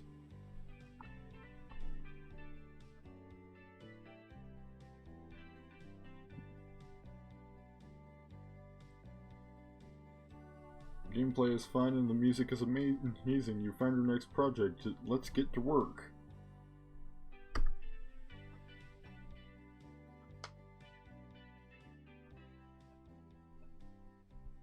You've got the germ of an idea for your new game. The germ of an idea. You want to make a rhythm-based mobile game. Like, is that a thing that people say? Is that I've got the germ of an idea?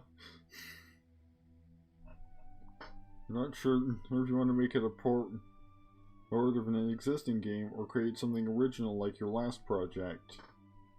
I mean, if it was a port of an existing game, then I would need licensing. And that would also stymie pretty much any and all creative freedom. Before you can choose which to do first, you need to research the field and see what's been done. Grab your laptop and start doing some research.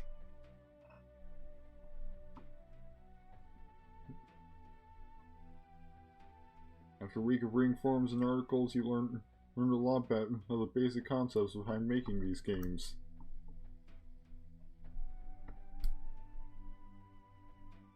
You need to make a lot of design decisions before you can start writing any code. Make a list of criteria that your game needs to have. 1. There needs to be a leaderboard. 2. There needs to be social media integration so people can brag about their high scores. 3. The songs need to be original and licensed for the game. I mean, that would make it Twitch safe.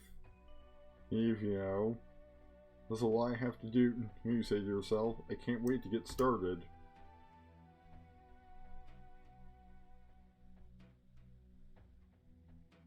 So in the next few days, he's creating spreadsheets for the design doc, song list, and marketing plan for a game.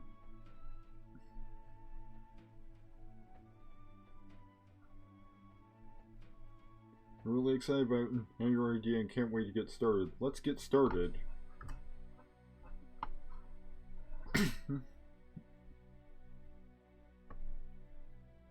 So in the next few months working on your game, it's taking a little longer than you wanted because there are so many elements to this game that you have to keep track of. I mean, hey, at least that's a sign that I'm ideally putting in a good deal of effort into it.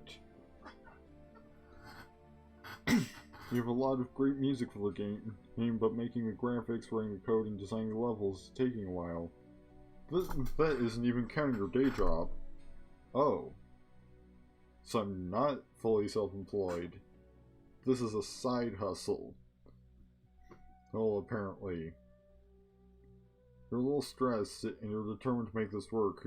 You check your watch and see that it's Friday night. My watch tells me it's Friday night? Perfect, you think? I can start on the levels for the first few worlds tonight.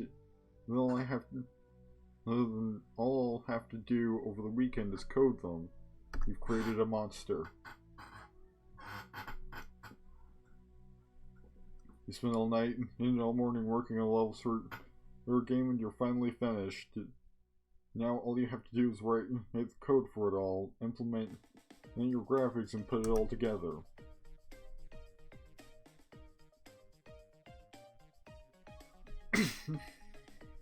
You're relieved when you finally finish all the hard work and your game is ready to be released. You couldn't sleep anyway. Now comes the hard part, marketing it.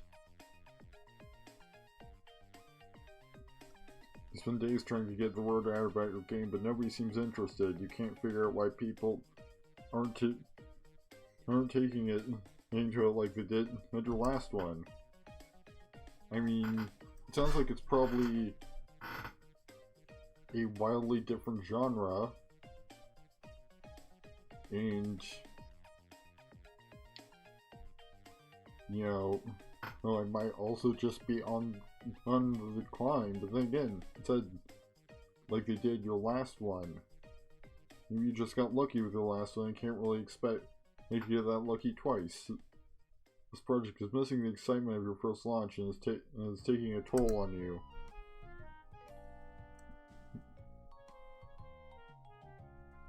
You just have to accept that this game won't be as popular as your last one and move on. It's just too bad that you won't see any profits from it. There's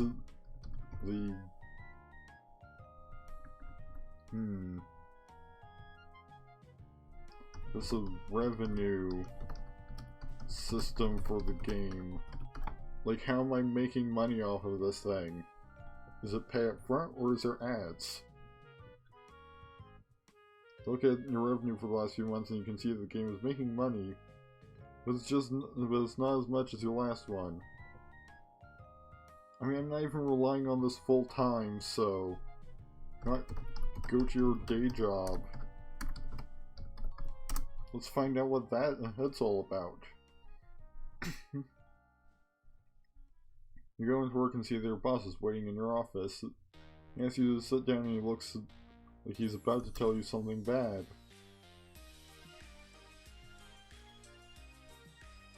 Your heart starts racing. Your hands get sweaty. He said, as I say, he's sorry, but they need to let you go.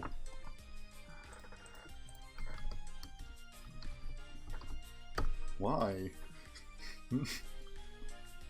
And to think, I was just saying that, you know, that my character is not relying on making video games. Why, you ask? I need to cut costs and you're the highest paid person here. It was a difficult decision, but one that I had to make. If I'm the highest paid person here,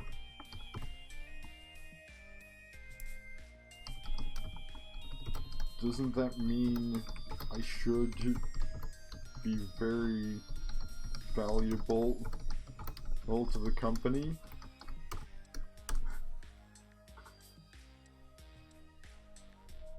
Like, you know, usually based on the revenue of your last project, you were valuable. This game just doesn't seem like it's going to be as popular, and that's putting us in a risky position.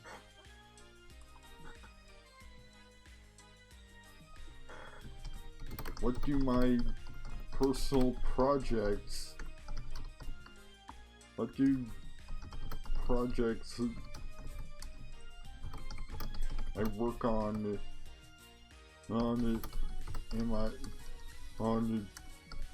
off hours have to do my use to the company?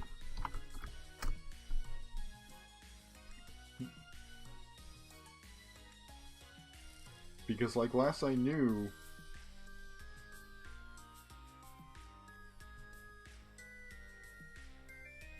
you're working on projects in your free time. Does that mean them paying you to do them? No? That's not how that works. Nothing, your boss says. You've been on my team. I've noticed that your off-time projects never get as much attention as your last one did. We're business after all. Revenue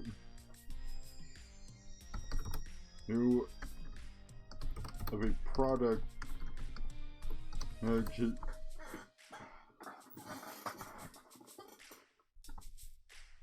of a product not produced for this company shouldn't have anything to do with company.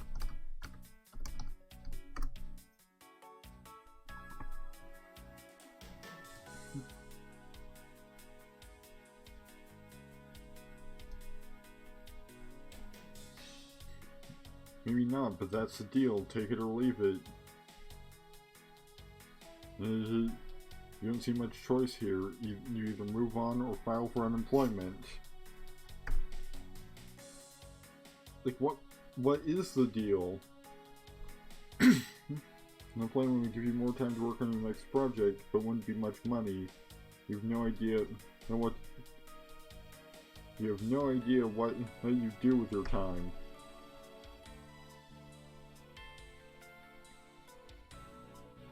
You also move on and take the money, but that likely hinder your ability to.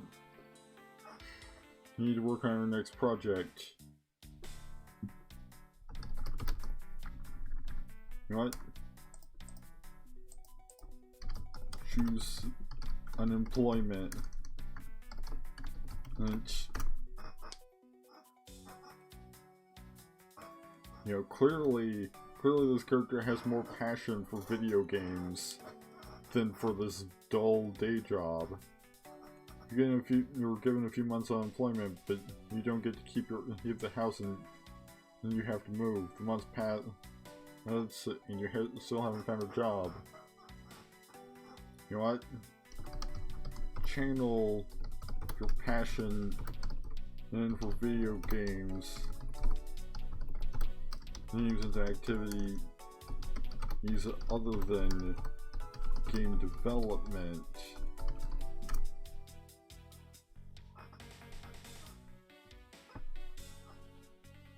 Make friends in your classes and find new people to playtest your video games with. While it's fun for you, it doesn't do much to support you, and you're still broke. I mean, especially now if they're... Because, like, that's not a source of income. You know, having people test your video games for you. Unless they're paying you for the right to test the video games.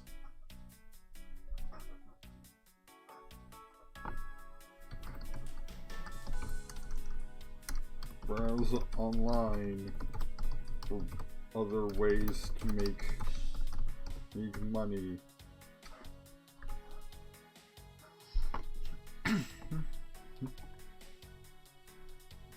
Become an online survey taker and make money from home. Over the next few months you manage to make enough money to survive, but you can't save any of it.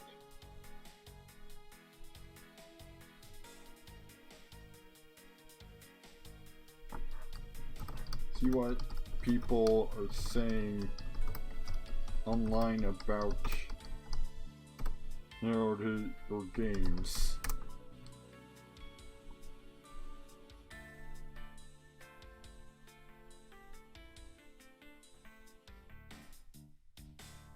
Going online, you see that people have been reviewing your games.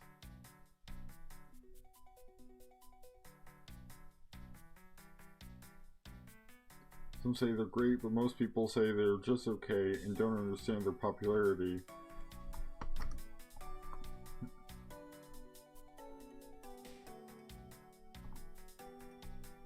You're hurt by the harsh words, but you try to use them to make yourself a better developer. You continue on this path for years before finally getting a job in your field. Oh, okay.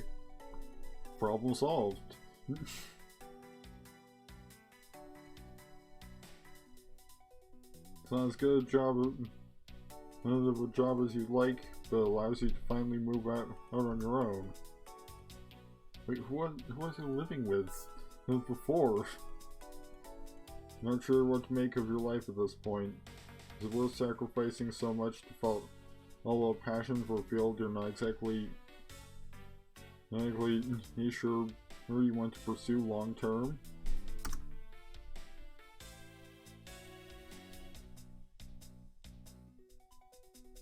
You'll have to decide what to do with the rest of your life at some point, but for now, you're happy you need to have a job. This is the ending for players who followed their passion and didn't let anyone or anything get in their way.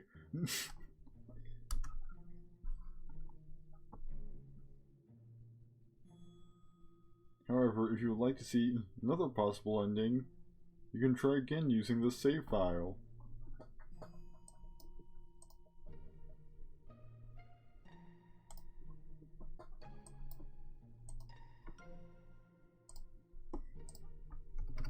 Try again to get another possible ending.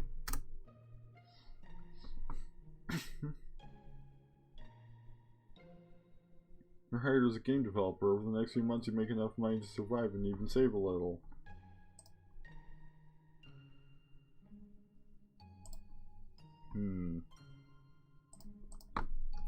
Try again, and this time keep your original old day job.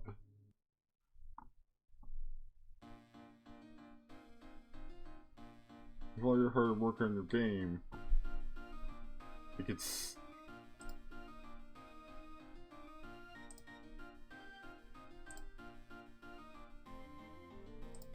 like for some reason it's determined not to give me an alternate ending. Spend your time at your day job and eventually you get a promotion. Soon after, you're for patent and for your most recent invention. What have I been inventing?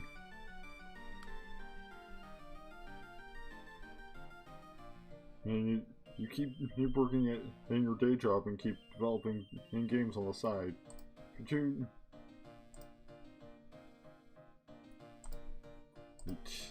Clearly I need to... That's not how this works. Try again, and this time give up on your passion to keep your job.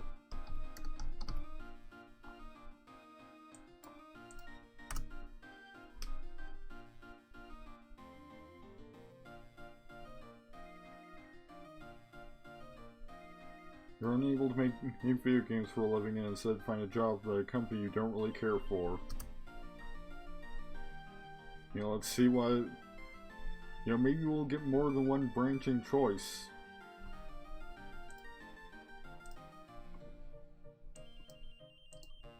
Unable, the money's alright and the work is easy enough that you can do it while thinking about other things. Still, it's not really what you want to be doing, and you never really feel satisfied with your life.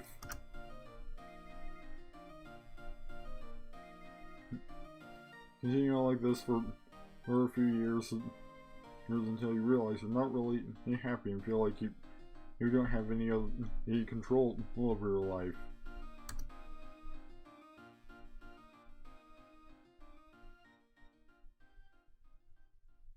Think back to when you were a kid and started toying around with the idea of making games. You wonder if you can go back to doing that, because you're already somewhat establishing your career. Start making games again, but this time keep it on the down low, so your boss doesn't find out. Because apparently that's a problem for some reason. Work nights and weekends on your own games. but you're never really satisfied with them.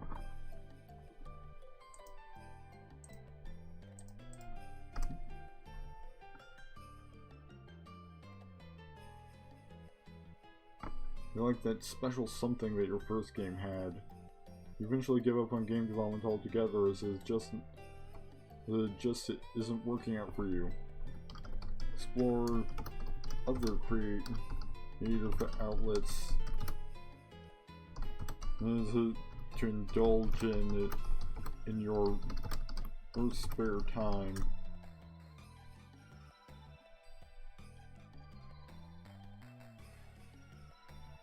Try your hand at writing and do alright, but you end up being writer's block and never really finish anything.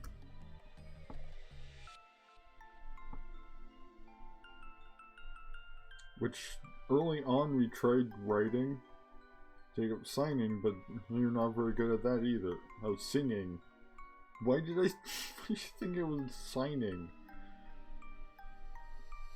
You think you could be good at painting, but the materials are too expensive to buy.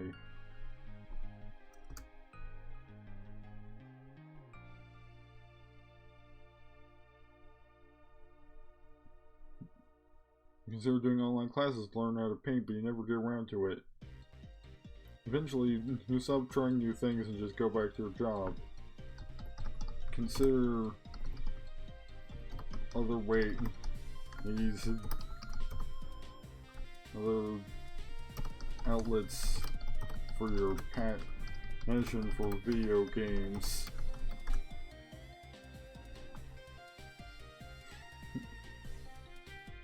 Years pass by and you become increasingly bitter with your situation. You spend all of your free time playing games, and you even get an additional job at a gaming store in the mall to support your gaming habit. I mean, that's not exactly what I was thinking of. You become known as a sad sack at your store and they're never really in a good mood. All of your coworkers avoid you for obvious reasons. Quit your other job.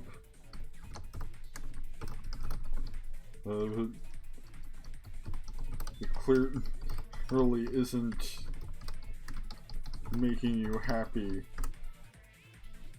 You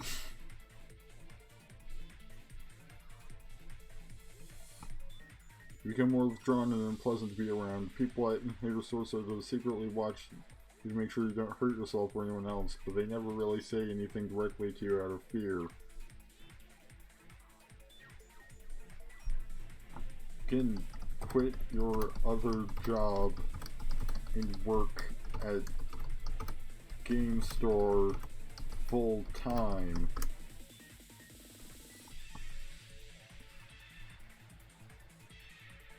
The boss of the game store is understanding of your situation unless you work from home when you need to escape the misery of working at a place where everyone knows you.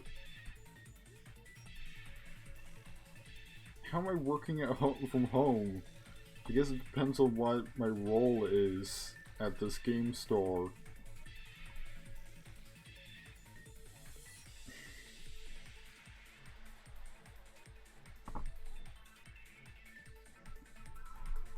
Like, again, it's not letting me quit my other job. You become more and more reckless as the years pass by. Nobody really knows what's going on, except the people who work with you and even the people you meet online.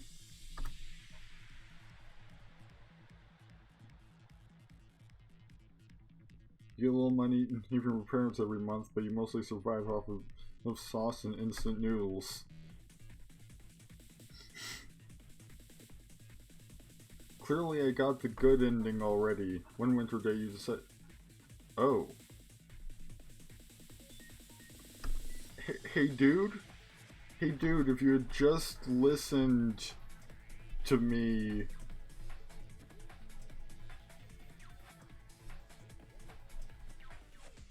You're finally broken and can see no other way out. You log onto your computer and go on YouTube, sing a song by your favorite band and shut everything off.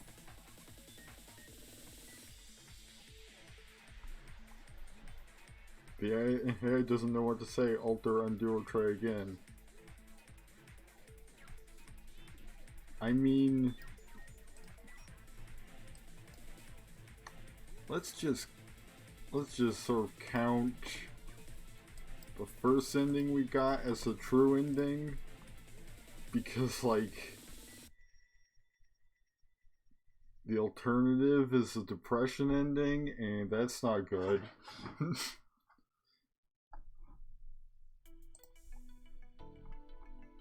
Alright, so it's 4:02 p.m. It's time for me to wrap up the stream.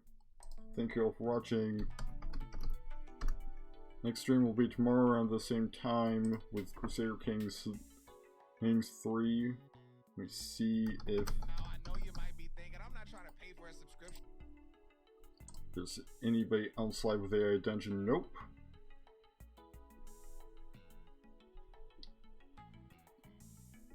However, there's somebody that I sort of know. No live. None of my followers are live, so that's not an option either. So, you know what? Let's send this person a raid.